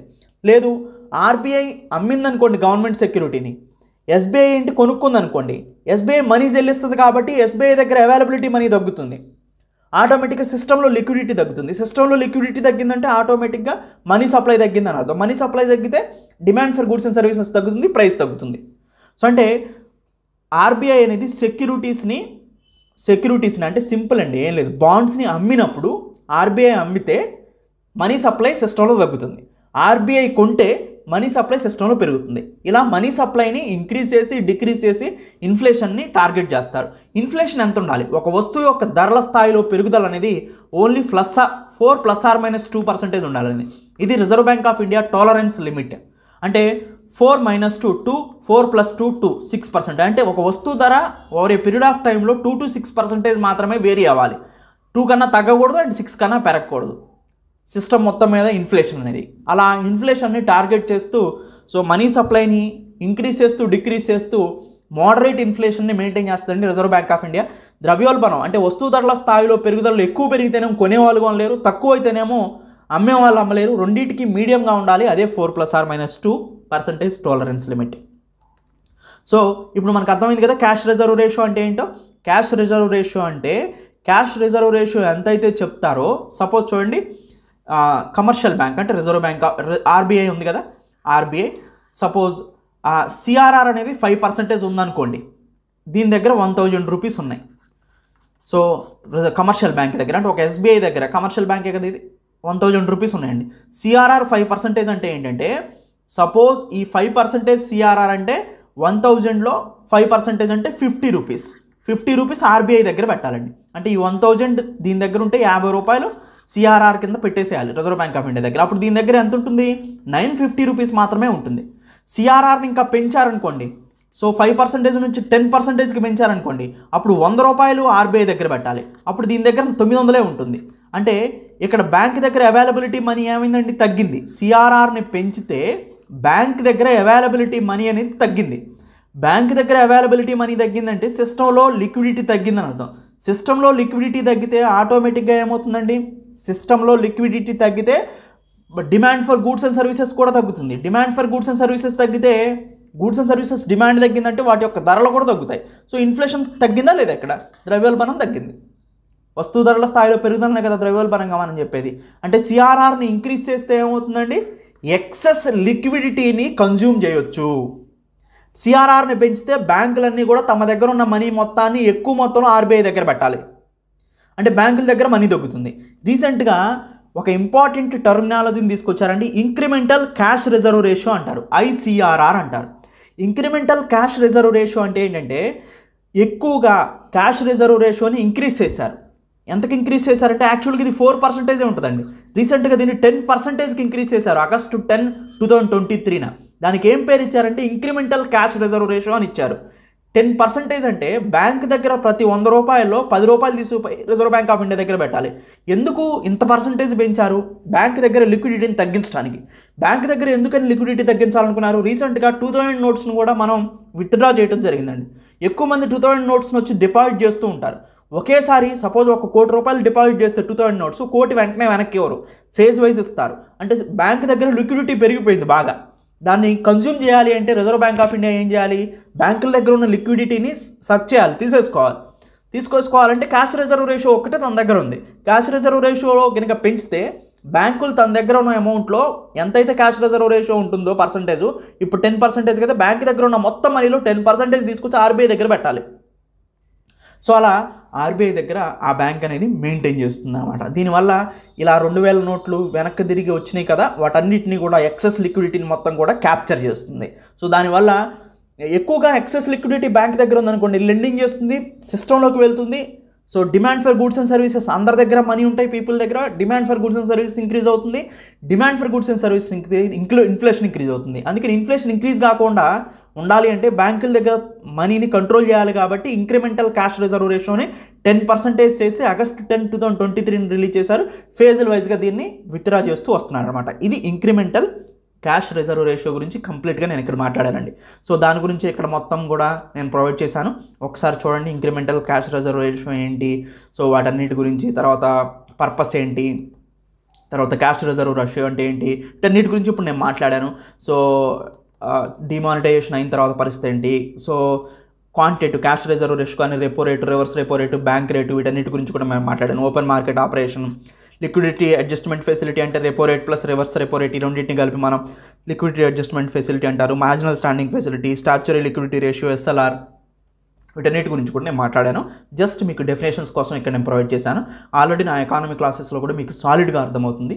సో ఇక్కడ ఎవరికైనా మీకు ఇంకా కొంచెం స్పీడ్ అయింది అని అనుకుంటే ఎకానమీ క్లాసెస్ చూడండి, ఇంకా చాలా డీటెయిల్గా మీకు అర్థమవుతుంది. నెక్స్ట్, ఎప్పటి నుంచో ఇండియాకి యూఎస్ఏకి కొన్ని ట్రేడ్ రిలేటెడ్ ఆస్పెక్ట్స్లో లాంగ్ స్టాండింగ్ డిస్ప్యూట్స్ ఉన్నాయండి. వాటిలో హార్లీ డేవిడ్సన్ కానీ, హార్లీ డేవిడ్సన్ మీద మనం దాదాపుగా 50%, ఇంతకుముందు 100% ట్యాక్స్ని లెవీ చేసేవాళ్ళం, ఇప్పుడు 50. అంటే హార్లీ డేవిడ్సన్ బైక్ 2 lakhs అనుకోండి, ఇండియాలో అది 4 lakhs అమ్మాలి. ఎందుకు, ఇండియాలో ఉన్న రాయల్ ఎన్ఫీల్డ్ని కనుక ప్రొటెక్ట్ చేయాలంటే, అంటే ఇండియాలో తయారయ్యే వాటిని ప్రమోట్ చేయాలంటే వేరే దేశాల నుంచి వచ్చే వాటిని కాంపిటేటర్గా మార్చకూడదు. కాంపిటేటర్గా మార్చుకోకుండా ఉండాలంటే వాటి రేట్లు ఎక్కువ ఉండాలి. రేట్లు ఎక్కువ ఉండాలంటే ఇంపోర్ట్ డ్యూటీ ఎక్కువ వేస్తాం అనమాట. అర్థమైందండి మీకు? సో ఇప్పుడు మన రాయల్ ఎన్ఫీల్డ్ 1,00,000 రూపాయలకి వస్తుందండి, హార్లీ డేవిడ్సన్ కూడా 1,00,000 రూపాయలకే వచ్చిందనుకోండి, 1,00,000 రూపాయలు పెట్టుకొనేస్తారు.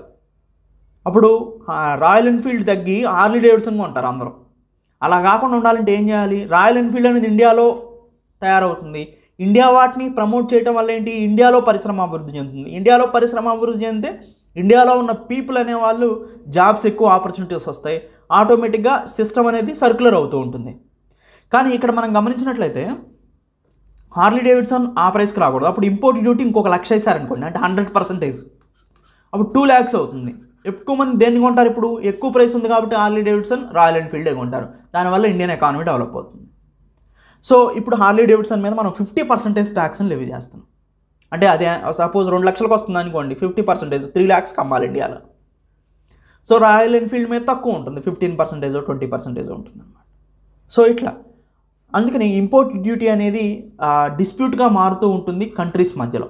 అలానే సపోజ్ మనం యూఎస్ఏలో ఏంటంటే అండి ఇప్పుడు చికెన్ ఉందనుకోండి, ముఖ్యంగా చికెన్ మీద కూడా పౌల్ట్రీ మీద కూడా డిస్ప్యూట్స్ ఉన్నాయి.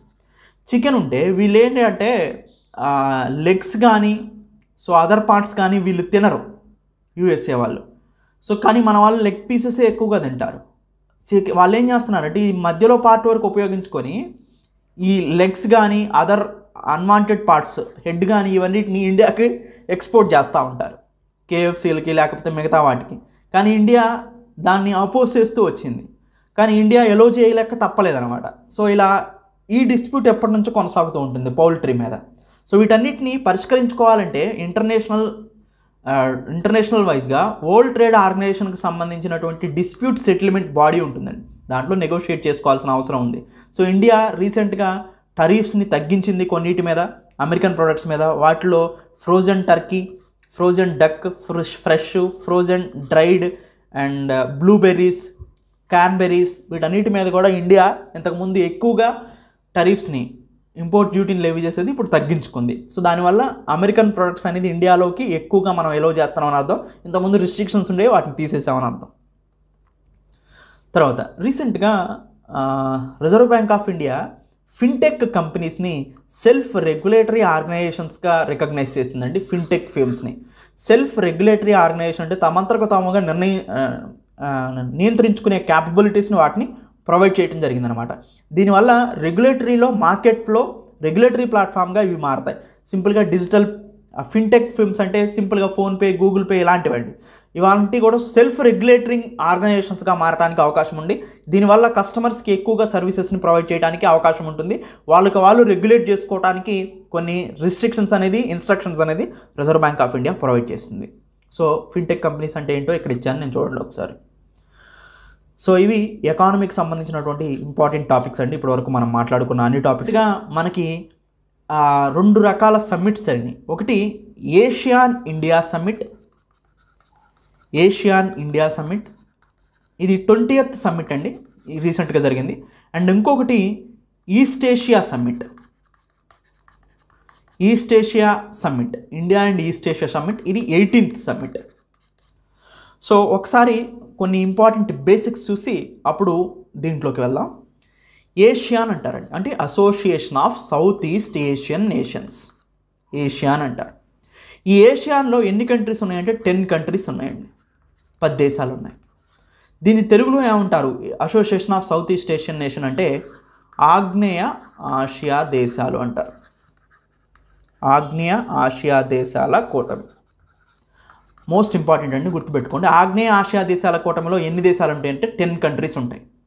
సో ఓకే, ఈ 10 కంట్రీస్లో ఇండియా నుంచి మీరు గమనిస్తే ఇండియా ఇలా ఉంటాయండి. ఇండియా నుంచి ఇటువైపు వస్తే మనకి మయన్మార్ ఉంటుంది, ఓకేనండి, థాయిలాండ్ ఉంటుంది, కాంబోడియా ఉంటుంది, వియత్నాం ఉంటుంది, ఓకేనండి, తర్వాత ఇండోనేషియా ఉంటుంది, మలేషియా ఉంటుంది. ఇవన్నీ కూడా 10 కంట్రీస్ ఉంటాయండి ఇక్కడ. అందుకని వీటిని ఆగ్నేయ ఆసియా దేశాల కూటమి అన్నారు, association of south east Asian nations అన్నారు. ఇవన్నీ ఉంటాయంటే 10 కంట్రీస్ ఉంటాయి. ఇండియాకి ఏషియన్ కంట్రీస్కి మధ్యలో పార్ట్నర్షిప్ అనేది మోస్ట్ ఇంపార్టెంట్ అండి. ఎందుకంటే ఈ కంట్రీస్కి మనకి ఓల్డెన్ డేస్ నుంచి కూడా ట్రేడ్ యాక్సెస్ ఉంది, ట్రేడ్ అనేది జరుపుతూ వస్తూ ఉన్నాం. సో ఈ ఏషియన్ కంట్రీస్తో ఇండియా యొక్క రిలేషన్స్ అనేది బాగా స్ట్రాంగ్గా ఉంటాయి. ఇండో పసిఫిక్ రీజన్లో కూడా దీన్ని ఇండో పసిఫిక్ ప్రాంతం అంటారు. ఇండియా యొక్క స్ట్రాటజిక్ మూవ్స్ కూడా most important trade route Malacca strait అనేది ఇండోనేషియా దగ్గర ఉంటుంది, మనందరికీ తెలుసు. ఇవన్నీ కూడా చైనా కూడా 9 లైన్ అనే పేరుతో లేదా 1 బెల్ట్ 1 రోడ్ అనే పేరుతో ఈ ఏషియన్ కంట్రీస్లో అనేక రకాలైన ఇన్ఫ్రాస్ట్రక్చర్ ప్రాజెక్ట్ని కన్స్ట్రక్ట్ చేయటం, దాంతోపాటు 9 లైన్ అనేది కృత్రిమ దీవుల్ని, స్పాట్ల ఐలాండ్స్ కానీ సో పారాసెల్ ఐలాండ్స్ కానీ క్రియేట్ చేసి ఏషియన్ కంట్రీస్ని ఇబ్బంది పెట్టడం కానీ మనం చూస్తున్నాం. అలాంటి సందర్భంలో ఏషియన్ కంట్రీస్తో మనకి ఉన్నటువంటి రిలేషన్స్ అనేది ఇంప్రూవ్ చేస్తే మోస్ట్ ఇంపార్టెంట్ బెనిఫిట్స్ అనేవి మనకు కలుగుతాయి. అయితే ఈ ఆగ్నేయ ఆసియా దేశాల కూటమిలో ఒక ఇంపార్టెంట్ ఏషియన్ కంట్రీస్ ప్రవేశపెట్టినటువంటి ఒక ఇంపార్టెంట్ ఫ్రీ ట్రేడ్ అగ్రిమెంట్ ఉందండి. ఫ్రీ ట్రేడ్ అగ్రిమెంట్ అంటే ఏంటంటే, సో ఒక కంట్రీ ఏ అనే కంట్రీ ఉందండి, బి అనే కంట్రీ ఉంది. ఏ అనే కంట్రీ బి అనే కంట్రీ కొన్ని ఎక్స్పోర్ట్ చేస్తుంది ఎగుమతులు, బి అనే కంట్రీ ఏ అనే కంట్రీకి కొన్ని ఎక్స్పోర్ట్స్ చేస్తుంది. సో ఏ అనే కంట్రీ కొన్ని ఇంపోర్ట్ చేసుకుంటుంది, బి అనే కంట్రీ కొన్ని ఇంపోర్ట్ చేసుకుంటుంది, దిగుమతులు చేసుకుంటుంది.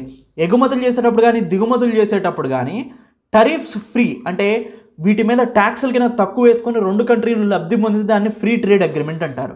అలాంటి ఫ్రీ ట్రేడ్ అగ్రిమెంట్, ఏషియానికి సంబంధించిన ఫ్రీ ట్రేడ్ అగ్రిమెంట్ పేరు so regional comprehensive economic partnership. Most important అండి, ఎన్నోసార్లు ఎగ్జామ్లో అడిగారు దీన్ని. ఆర్సీఈపీ అంటారు, రీజనల్ కాంప్రహెన్సివ్ ఎకనామిక్ పార్ట్నర్షిప్. ఆర్సీఈపీలో ప్రజెంట్ ఎన్ని కంట్రీస్ ఉన్నాయంటే 15 కంట్రీస్ ఉన్నాయండి. ఇండియా జాయిన్ అయితే 16th కంట్రీ అయ్యేదే, కానీ ఇండియా జాయిన్ అవ్వలేదండి దీంట్లో. ఎందుకంటే ఇండియా జాయిన్ అయితే ఈ కంట్రీస్లో ఎక్కువగా, ఈ కంట్రీస్ నుంచి ఇండియాకి దిగుమతులు ఎక్కువగా ఉన్నాయండి. ఈ కంట్రీస్ నుంచి ఇండియాకి దిగుమతులు ఎక్కువగా ఉన్నాయి, ఎగుమతులు తక్కువగా ఉన్నాయి. దిగుమతులు ఎక్కువగా ఉన్నప్పుడు టరీఫ్ తక్కువగా వేస్తే ఆ కంట్రీ ప్రొడక్ట్స్ అన్నీ ఇండియాకి రావడానికి అవకాశం ఉంటుంది. అప్పుడు ఇండియాలో తయారయ్యే ఈ ప్రొడక్ట్స్కి ఇబ్బంది కలుగుతుంది. అలాంటి పరిస్థితుల్లో ఇండియా ఇబ్బందులకు లోనవుతుందండి. సో అందుకనే మోస్ట్ ఇంపార్టెంట్ పాయింట్ ఏంటంటే ఆర్సీఈపీలో ఇండియా జాయిన్ అవ్వలేదు. సో ఇది ఏషియాన్ కంట్రీస్ అండి. తర్వాత ఈస్ట్ ఏషియా అని ఉంటుందండి. ఈస్ట్ ఏషియా అంటే ఏషియాలో east part. So China, Japan, Korea, so ఈ కంట్రీస్ అన్నిటి కలిపి అంటే ఈస్ట్ ఏషియాగా మనం రికగ్నైజ్ చేస్తాం. సో నేను మ్యాప్లో చూపిస్తాను ఏంటనేది. ఈస్ట్ ఏషియా సమ్మిట్ కూడా జరిగింది రీసెంట్గా ఇండియాతో. ఇది 18th సమ్మిట్ అండి. ఏషియన్ ఇండియన్ సమ్మిట్ మాత్రం ఇది 20th సమ్మిట్ అండి ఇది. సో ఈ సమ్మిట్స్ గురించి ఒకసారి చూద్దాం, వాటి డిక్లరేషన్స్ కూడా ఒకసారి చూద్దాం, మనకు పూర్తిగా అర్థమవుతుంది. అయితే ఒక ఇంపార్టెంట్ ఇనిషియేటివ్ ఏంటంటే ఈ Asian India summit 20th summit జరిగింది కదా, ఈ సమ్మిట్లో Association of south east Asian నేషన్స్లో అబ్జర్వర్గా కొనసాగుతున్నటువంటి ఒక కంట్రీని ఇండియా మేము అక్కడ ఎంబసీని ఏర్పాటు చేస్తామని చెప్పారు. ఆ కంట్రీలో ఇంతవరకు ఇండియాతో రిలేషన్స్ లేవు, ఆ కంట్రీకి ఎంబసీని ఏర్పాటు చేస్తామని చెప్పారు. ఆ కంట్రీ పేరేంటంటే తైమోర్ లెస్టే అని ఒక కంట్రీ అండి. ఇది కొత్తగా ఇండోనేషియా పక్కన ఉంటుంది. ఈ కంట్రీలో ఇండియా కొత్తగా ఎంబసీని స్టార్ట్ చేయడానికి రెడీ అయిందనమాట. ఏషియాన్కి అబ్జర్వర్గా కంట్రీగా ఇప్పుడు ఇది కంటిన్యూ అవుతూ ఉండింది. సో చూడండి, ఈస్ట్ తైమూర్ అంటారు దీన్ని, లేదా తైమూర్ లెస్తే అంటారు. ఈ కంట్రీలో ఇప్పటి వరకు మనకి డిప్లొమాటిక్ రిలేషన్స్ అనేది ఇండియాతో తక్కువగా ఉన్నాయి. ఇండోనేషియా పక్కన ఉన్నటువంటి ఒక ఐలాండ్గా ఇది చెప్పుకోవచ్చు. ఈ కింద తైమోర్ సీ ఉంటుంది, మోస్ట్ ఇంపార్టెంట్ గుర్తుపెట్టుకోండి. సో ఇండోనేషియా మొత్తం కూడా ఇది చూడండి, ఇది ఇండియా, ఇక్కడ ఇండియా ఉంటుంది. సో ఇదంతా కూడా ఏషియన్ కంట్రీస్ అనమాట. సో ఇక్కడ ఇది ఇండోనేషియా, అండ్ ఇండోనేషియాలో సగం పార్ట్ ఇది, అండ్ ఇది మిగతా సగం పార్ట్ ఈస్ట్ తైమూర్ అంటారు దీన్ని. సో ఎనీవండి, prime minister 20th ASEAN India సమ్మిట్కి అటెండ్ అయ్యారు. And 18th east Asia summit కూడా సైడ్ లైన్స్లో జరిగింది. ఎక్కడ జరిగినాయి ఈ 2 సమ్మిట్లు కూడా? జకర్తా, ఇండోనేషియాలో జరిగిందండి. ఇండియాకి ఏషియన్ కంట్రీస్కి రిలేషన్షిప్ ఏంటంటే మనందరికీ తెలుసు, ఈ ఏషియన్ కంట్రీస్ అనేది ఇంపార్టెంట్ రోల్ని ప్లే చేస్తే స్ట్రాటజిక్ పార్ట్నర్షిప్ పరంగా. సో ఇండో పసిఫిక్ రీజన్ని ప్రొటెక్ట్ చేయడంలో కూడా ఇవి ఉపయోగపడతాయి, ఇండో పసిఫిక్ రీజన్ని ప్రొటెక్ట్ చేయడానికి. సో ఎనీవేండి, 20th ఏషియన్ ఇండియా సమ్మిట్ జరిగింది. సో దీంట్లో 12 పాయింట్ స్ట్రాటజీని అమలు పరిచారన్నమాట. వాటిలో మోస్ట్ ఇంపార్టెంట్ అంటే connectivity and economic corridors.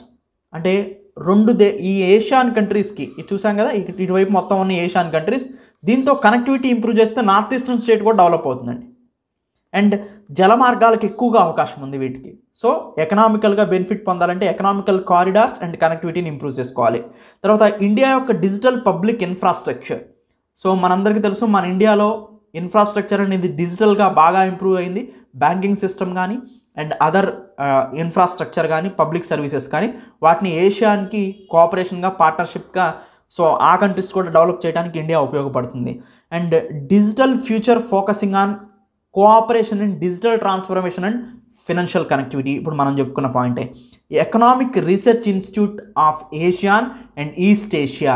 So ఒక ఎకనామికల్గా డెవలప్ అవడానికి ఒక రీసెర్చ్ అవసరం, దానికి సంబంధించిన ఇన్స్టిట్యూట్ని ఎస్టాబ్లిష్ చేయటం. దాంతోపాటు global south in multilateral fora. So అంటే ఫ్యూచర్లో ఎదగగలిగే కంట్రీలన్నీ కూడా డెవలపింగ్ కంట్రీస్ అండి, ఇవన్నీ కూడా సదరన్ పార్ట్లో ఉన్నాయి. సో అందుకని గ్లోబల్ సౌత్గా దీన్ని రికగ్నైజ్ చేయడం జరిగింది. ఈవెన్ ఇండియాకి వరల్డ్ హెల్త్ ఆర్గనైజేషన్లో ఇండియాకి ఒక ఇంపార్టెంట్ ప్లేస్ ఉందండి. అదేంటంటే global centre for traditional medicines. అంటే సాంప్రదాయ ఆయుర్వేద, యునాని, ఇవన్నీ కూడా హోమియోపతి, వీటన్నిటికి కూడా ఇండియా వరల్డ్ హెల్త్ ఆర్గనైజేషన్లో ఒక ఇంపార్టెంట్ ప్రోగ్రామ్ ద్వారా అన్ని కంట్రీస్ని కూడా అడ్రస్ చేస్తుంది. ఆ ప్రోగ్రామ్ ఏంటంటే global centre for traditional medicines. దాంట్లో ఏషియన్ పార్ట్నర్షిప్ కూడా, ఏషియన్ కంట్రీస్ కూడా జాయిన్ చేసుకుంటుంది. అండ్ మిషన్ లైఫ్ అంటే దీని అర్థం ఏంటంటే లైఫ్ అనేది మిషన్, అంటే నరేంద్ర మోడీ ప్రకటించినటువంటి ఒక ఇంపార్టెంట్ స్లోగన్ అండి లైఫ్ అనేది. లైఫ్ అంటే life style for the environment. పర్యావరణానికి తగ్గట్టుగా మనం ఎన్వైరన్మెంట్ని మార్చుకోవాలి. ప్రజెంట్ అంటే ప్లాస్టిక్ బ్యాగ్స్ని ఉపయోగించుకోకుండా ఉంటాం, ఎలక్ట్రిక్ వెహికల్స్ను ఉపయోగించడం. సో అంటే ఎన్వైరన్మెంట్కి తగ్గట్టుగా మన లైఫ్ స్టైల్ని చేంజ్ చేసుకోవాలి. సో అప్పుడే ఎన్వైరన్మెంట్ని మనం ప్రొటెక్ట్ చేయగలుగుతాం. అదే మిషన్ లైఫ్, ఇది మోడీ స్లోగన్ అండి. సో గ్లోబల్ ప్లాట్ఫామ్ మీద మనందరికీ తెలుసు జన ఔషధి కేంద్రాస్. సో ఇండియా మొత్తం మీదుగా ఈ జన ఔషధి కేంద్రాస్ని ఏర్పాటు చేశారు. అంటే జనరిక్ డ్రగ్స్ని, అంటే తక్కువ రేటుకే నాణ్యమైన డ్రగ్స్ను ఉపయోగించే జనరిక్ డ్రగ్స్. పేటెంట్ రైట్ ఉంటే వాటికి జనరిక్ డ్రగ్స్ అంటారండి, పేటెంట్ కోల్పోతే వాటిని జనరిక్ డ్రగ్స్ అంటారు. అన్ని కంపెనీలు తయారు చేయొచ్చు, వాటి రేట్లని బాగా తక్కువగా ఉంటాయి, అందరికీ అందుబాటులో ఉంటాయి. ఈ జన ఔషధి కేంద్రాస్ ద్వారా ఏషియన్ కంట్రీస్లో కూడా తక్కువ ధరకే ఎక్కువ నాణ్యత ఉన్నటువంటి మందుల్ని అమ్మటానికి అవకాశం ఉంటుంది. Next coalition for disaster resilient infrastructure. అంటే సో విపత్తులు వచ్చినప్పుడు తట్టుకొని నిలబడగలిగేటువంటి మౌలిక సదుపాయాలు కల్పించాలి. ఈ ఏషియన్ కంట్రీస్లో మనకు ఎక్కువగా సైక్లోన్స్ వస్తూ ఉంటాయండి, ఇంక్లూడింగ్ ఇండియా, బే ఆఫ్ బెంగాల్లో. సో అలా అందరూ కలిసికట్టుగా పనిచేయడానికి ఒక మౌలిక వస్తువులు అవసరం. దానికోసం కొలిజన్ ఫర్ డిజాస్టర్ రెసిలెంట్ ఇన్ఫ్రాస్ట్రక్చర్ని క్రియేట్ చేసుకోవడానికి ఏషియన్ కంట్రీస్ని జాయిన్ చేయడానికి ఆహ్వానం పలికించారు. And maritime safety, security and domain awareness as well as టెర్రరిజాన్ని కంట్రోల్ చేయడం, ఇవన్నీ కూడా 20th ఏషియన్ ఇండియా సమ్మిట్లో కీ హైలైట్స్గా చెప్పుకోవచ్చు. అండ్ మనందరికీ తెలుసు, ఆల్రెడీ మనం మాట్లాడుకున్నాం, ఏషియన్ కంట్రీస్ అని association of south east Asian nations. దీన్ని ఆగ్నేయాసియా దేశాల కూటమి అంటారు. 10 కంట్రీస్ ఉంటాయి. అటు 10 కంట్రీస్లో Laos, Myanmar, Vietnam, Cambodia, Thailand, Malaysia, Singapore, Indonesia, Brunei, Philippines. మనకి ఎగ్జామ్లో అడిగేటప్పుడు వీటిలో కొన్ని తీసేసి లేదా కొన్ని ఎక్స్ట్రా ఇచ్చి ఏషియన్ కంట్రీస్ కానివి ఏవి అని అడుగుతారండి. సో అవి మోస్ట్ ఇంపార్టెంట్, గుర్తుపెట్టుకోండి. అయితే ఏషియన్ కంట్రీస్ అనేది ఈ గ్రూప్ ఎక్కడ ఫామ్ అయిందంటే బ్యాంకాక్లో ఫామ్ అయిందండి. అందుకని దీన్ని బ్యాంకాక్ డిక్లరేషన్ అని కూడా అంటారు. ఎప్పుడు ఫామ్ అయింది? ఇది 8th August 1967లో బ్యాంకాక్, థాయిలాండ్లో ఫామ్ అయిందండి. ఫౌండింగ్ మెంబర్స్ ఎవరు? Indonesia, Malaysia, Philippines, Singapore, Thailand అనేది ఫౌండింగ్ మెంబర్స్. తర్వాత మిగతా మెంబర్స్ జాయిన్ అయ్యారు. దీని యొక్క ముఖ్య ఉద్దేశం ఏంటండి? ఎకనామిక్ గ్రోత్ని ప్రమోట్ చేయటం మొత్తం అన్ని దేశాల్లో. అంటే ఆర్థిక వృద్ధి, economic growth and economic stability is the main aim of Asian countries summit. So ఆర్థిక వృద్ధిని, ఆర్థిక స్థిరత్వాన్ని పెంపొందించడం. సో ఇది ఏషియన్ గ్రూపింగ్ యొక్క ముఖ్య ఉద్దేశం. 2050 కల్లా ఈ గ్రూప్ అనేది 4th లార్జెస్ట్ ఎకానమీ అవుతుంది వరల్డ్లోనే. సో ఇది ఏషియన్ గ్రూపింగ్ అండి. ఏషియన్ మెంబర్స్ గురించి కూడా ఇక్కడ నేను ప్రొవైడ్ చేశాను చూడండి. సో ఇప్పుడు ఆల్రెడీ నేను చెప్పాను ఏషియన్ మెంబర్స్ గురించి. 10 కంట్రీస్ ఉంటాయి ఏషియాన్లో. Next east Asia summit. So అదే సైడ్ లైన్లో 18th ఈస్ట్ ఏషియా సమ్మిట్ కూడా జరిగిందండి. సో తూర్పు ఆసియా సదస్సు అంటారు. సో 18 మెంబర్స్ ఉంటాయి దీంట్లో.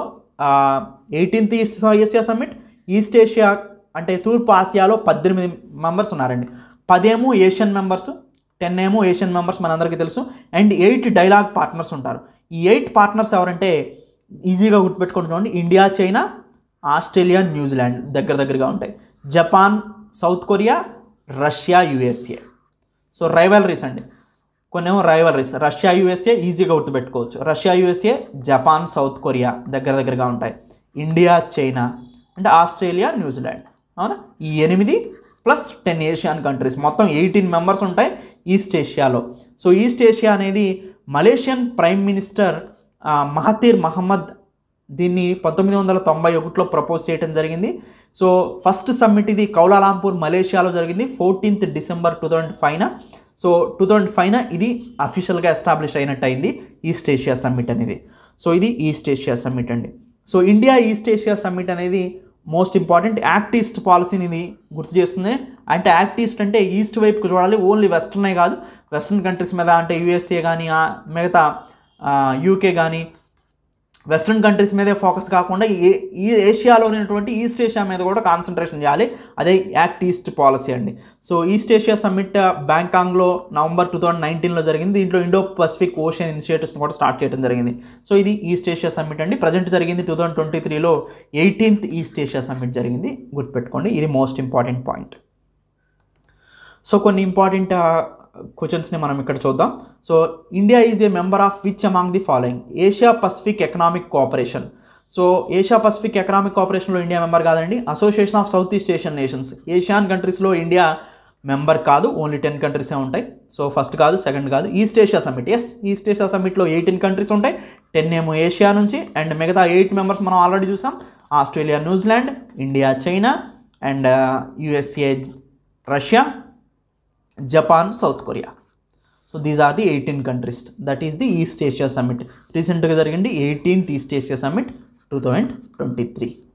Next, Mekong Ganga Cooperation is an initiative of 6 countries. Which of the following is not are participants? Mekong Gang Cooperation అంటే ఏంటంటే ఈ రివర్ ఫ్లో అయ్యేటువంటి కంట్రీస్ అనమాట. సో దాంట్లో ఓన్లీ కొన్ని కంట్రీసే ఉంటాయండి. వీటన్నిటిలో మిగతా ఏ ఉండవు, ఓన్లీ బంగ్లాదేశ్ ఉంటుంది. సో అంటే బంగ్లాదేశ్ ఉండదండి మెకాంగ్ గాంగ్ కోఆపరేషన్లో. అండ్ ఇంకా ఏ కంట్రీస్ ఉండవంటే కాంబోడియా, మయన్మార్, థాయిలాండ్ ఉంటాయండి. ఏషియన్ కంట్రీస్ ఉంటాయి కానీ చైనా ఉండదండి. సో మెకాంగ్ గాంగ్ కోఆపరేషన్లో బంగ్లాదేశ్ ఉండదు.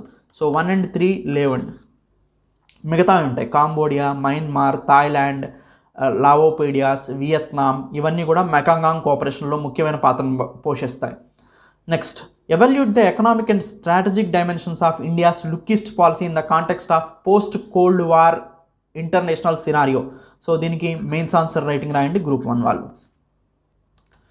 సో మోస్ట్ ఇంపార్టెంట్ అంటే రీజనల్ కాంప్రహెన్సివ్ ఎకనామిక్ పార్ట్నర్షిప్లో ఎన్ని కంట్రీస్ ఉంటాయండి? మొత్తం 15 కంట్రీస్ ఉంటాయి. ఇండియా జాయిన్ కాలేదు ఈ ఫ్రీ ట్రేడ్ అగ్రిమెంట్లో. సో ఇది దేనికి సంబంధించిందండి? ఏషియన్ కంట్రీకి సంబంధించిన initiative, association of south east Asian నేషన్కి సంబంధించిన ఇనిషియేటివ్. 2016లో యూపీఎస్సీ సివిల్ సర్వీస్కి వచ్చినండి ఇది. Next, free trade partners of ASEAN. ASEAN అంటే association of south east Asian నేషన్కి ఫ్రీ ట్రేడ్ పార్ట్నర్స్ ఎవరు అంటున్నారు? యుఎస్ఏ పార్ట్నర్ కాదండి, కెనడా పార్ట్నర్ కాదు. ఇందాక మనం చెప్పుకున్నాం Australia, China, India, Japan are partners. So 1, 3, 4, 5 are correct. Next, జియోగ్రఫీకి సంబంధించినటువంటి ఒక ఇంపార్టెంట్ టాపిక్ అండి ఇది. రీసెంట్గా 2023 regional cooperation and integration conference జరిగింది. Regional cooperation and integration conference జరిగింది. ఈ కాన్ఫరెన్స్ని ఏషియన్ డెవలప్మెంట్ బ్యాంక్ ఈ కాన్ఫరెన్స్ని కండక్ట్ చేసిందండి. రీజనల్ కోఆపరేషన్ అండ్ ఇంటిగ్రేషన్ కాన్ఫరెన్స్ని 2023కి ఎవరు ఎవరు దీన్ని కండక్ట్ చేశారంటే ఏషియన్ డెవలప్మెంట్ బ్యాంక్ కండక్ట్ చేసింది. ఈ కాన్ఫరెన్స్ యొక్క ఎయిమ్ ఏంటి అంటే రీజనల్ కోఆపరేషన్ అంటే ప్రాంతీయంగా అభివృద్ధి చెందాలి అన్ని దేశాలు కూడా త్రూ ఎకనామిక్ కారిడార్ డెవలప్మెంట్. అంటే ఒక దేశం నుంచి ఇంకొక దేశానికి, ఒక ప్రాంతం నుంచి ఇంకొక ప్రాంతానికి ఆర్థిక నడవలు ఏర్పాటు చేయాలి. అంటే ఫ్రీ రోడ్ ఇన్ఫ్రాస్ట్రక్చర్ కానీ, సో ఎకనామికల్ ఇన్ఫ్రాస్ట్రక్చర్ కానీ డెవలప్ చేసుకోవాలి. సో ఇలా చేయడం వల్ల ఒక కంట్రీ నుంచి ఒక కంట్రీకి, ఒక దేశం నుంచి ఒక రాష్ట్రం నుంచి ఇంకొక రాష్ట్రానికి ఫీజబుల్ ఉంటుందన్నమాట ఎకనామికల్ ట్రావెల్కి. సో అలా కారిడార్స్ని కాన్సన్ట్రేషన్ చేసి వాటిని డెవలప్ చేసి ఎకనామికల్ బెనిఫిట్స్ పొందడమే ఈ కాన్ఫరెన్స్ యొక్క ముఖ్య ఉద్దేశం. 2023 regional cooperation and integration conference యొక్క ముఖ్య ఉద్దేశం. ఇది కండక్ట్ చేసింది ఎవరు? Asian development Bank. ఇండియాలో ఒక important corridors development economical programme ఉందండి, అదే PM Gati Shakti national master plan 2023. దీని యొక్క ముఖ్య ఉద్దేశం ఏంటి? దాదాపుగా 100 crores ప్లస్ మనీని ఇన్వెస్ట్ చేసి ఇన్ఫ్రాస్ట్రక్చర్ మీద ఇన్వెస్ట్ చేస్తున్నారండి. అంటే ఓడల నిర్మాణం కానీ, రోడ్ల నిర్మాణం కానీ, ఎయిర్పోర్ట్స్ నిర్మాణం కానీ, కనెక్టివిటీ ప్రాబ్లమ్స్ని రెక్టిఫై చేయటం కానీ, దీనివల్ల కనెక్టివిటీ ఇంక్రీజ్ అవుతుంది, గూడ్స్ ట్రాన్స్ఫర్ ఇంక్రీజ్ అవుతుంది. సో ఎకనామికల్గా బెనిఫిట్ పొందడానికి అవకాశం ఉంటుందన్నమాట. అంటే ముఖ్యంగా రవాణా వ్యవస్థల మీద రవాణాని ఇంక్రీజ్ చేయడానికి ఈ పిఎం గతిశక్తి నేషనల్ మాస్టర్ ప్లాన్ని తీసుకురావడం జరిగిందనమాట. సో అది పిఎం గతిశక్తి. దాదాపు 110 కోట్లు దీంట్లో ఇన్వెస్ట్ చేస్తున్నారు. అక్టోబర్ 2021 దీన్ని స్టార్ట్ చేయడం జరిగింది. మేడ్ ఇన్ ఇండియా ప్రోగ్రామ్ ఇది. ఈ ప్రోగ్రామ్ గురించి అక్కడ సో ఏదైతే 2023 రీజనల్ కోఆపరేషన్ ఇంటిగ్రేషన్ కాన్ఫరెన్స్ ఉందో ఏషియన్ డెవలప్మెంట్ బ్యాంక్ నిర్వహించిన ఈ కాన్ఫరెన్స్లో దీని గురించి మాట్లాడటం జరిగిందనమాట. జియోగ్రఫికల్ ఇన్ఫర్మేషన్ సిస్టమ్ ఉంది. రోడ్స్ కనెక్టివిటీ ఎక్కడ వరకు వచ్చింది, ఎక్కడ వరకు నిర్మించారు, ఎవ్రీడే ఎన్ని రోడ్స్ని నిర్మిస్తున్నారు, ఇవన్నీ కూడా స్టేటస్ చూసుకోవచ్చు అనమాట. ఇది PM Gati Shakti national master plan for multi modal connectivity. Multi modal connectivity అంటే రోడ్డు, రైల్వే, ఎయిర్పోర్ట్స్, సీవేస్ ఇవన్నీ కూడా వస్తాయి. సో ఈ ప్లాన్ యొక్క మెయిన్ ఆబ్జెక్టివ్ ఏంటంటే ఇండియా యొక్క ఎకానమీని $5 trillion ఎకానమీకి తీసుకెళ్ళాలి. 2040 వచ్చేసరికి $20 trillion ఎకానమీగా ఇండియాని మార్చాలి. సో ఇది ముఖ్యమండి. ఏషియన్ డెవలప్మెంట్ బ్యాంక్ గురించి మనం చూస్తే ఇది 1966లో ఎస్టాబ్లిష్ చేయబడింది. రీజనల్ డెవలప్మెంట్ బ్యాంక్గా దీన్ని ఇంట్రడ్యూస్ చేశారు.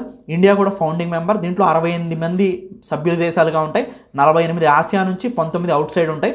ఏషియన్ డెవలప్మెంట్ బ్యాంక్ కాబట్టి ఎక్కువగా ఏషియా నుంచే ఎక్కువ మెంబర్స్ ఉన్నారు. 48 దేశాలు ఉన్నాయి. సో ఇండియా అనేది ఫౌండింగ్ మెంబర్. ఏర్పాటు నుంచి కూడా, అంటే ఈ బ్యాంక్ ఏర్పడిన రోజు నుంచి కూడా ఇండియా ఉంది. సో ఏషియన్ డెవలప్మెంట్ బ్యాంకులో షేర్ హోల్డర్స్ అంటే ఎక్కువ మనీని ఎవరెవరు దాచారంటే, ఎక్కువ మనీ జపాన్కు ఉందండి 15.6%, అండ్ యూఎస్ఏకి కూడా అప్రాక్సిమేట్గా 15.6 ఉంది. చైనాకి 6.4 ఉంది, ఇండియాకి 6.3 ఉంది, ఆస్ట్రేలియాకి 5.8 ఉంది. ఈ ఏషియన్ డెవలప్మెంట్ బ్యాంక్ యొక్క హెడ్ క్వార్టర్ మనీలా, ఫిలిప్పైన్స్లో ఉందండి. సో ఈ ఇయర్ యొక్క థీమ్ ఏంటి? ఏషియన్ డెవలప్మెంట్ బ్యాంక్ కాన్ఫరెన్స్ యొక్క థీమ్ ఏంటంటే స్ట్రెంథనింగ్ రీజనల్ కోఆపరేషన్, అంటే ప్రాంతీయ సహకారాన్ని పెంపొందించుకోవటం, integration through economical corridor development, అంటే ఆర్థిక నడవల ద్వారా అభివృద్ధిని సాధించడం. సో ఇది theme for 2023 conference conducted by the Asian development bank.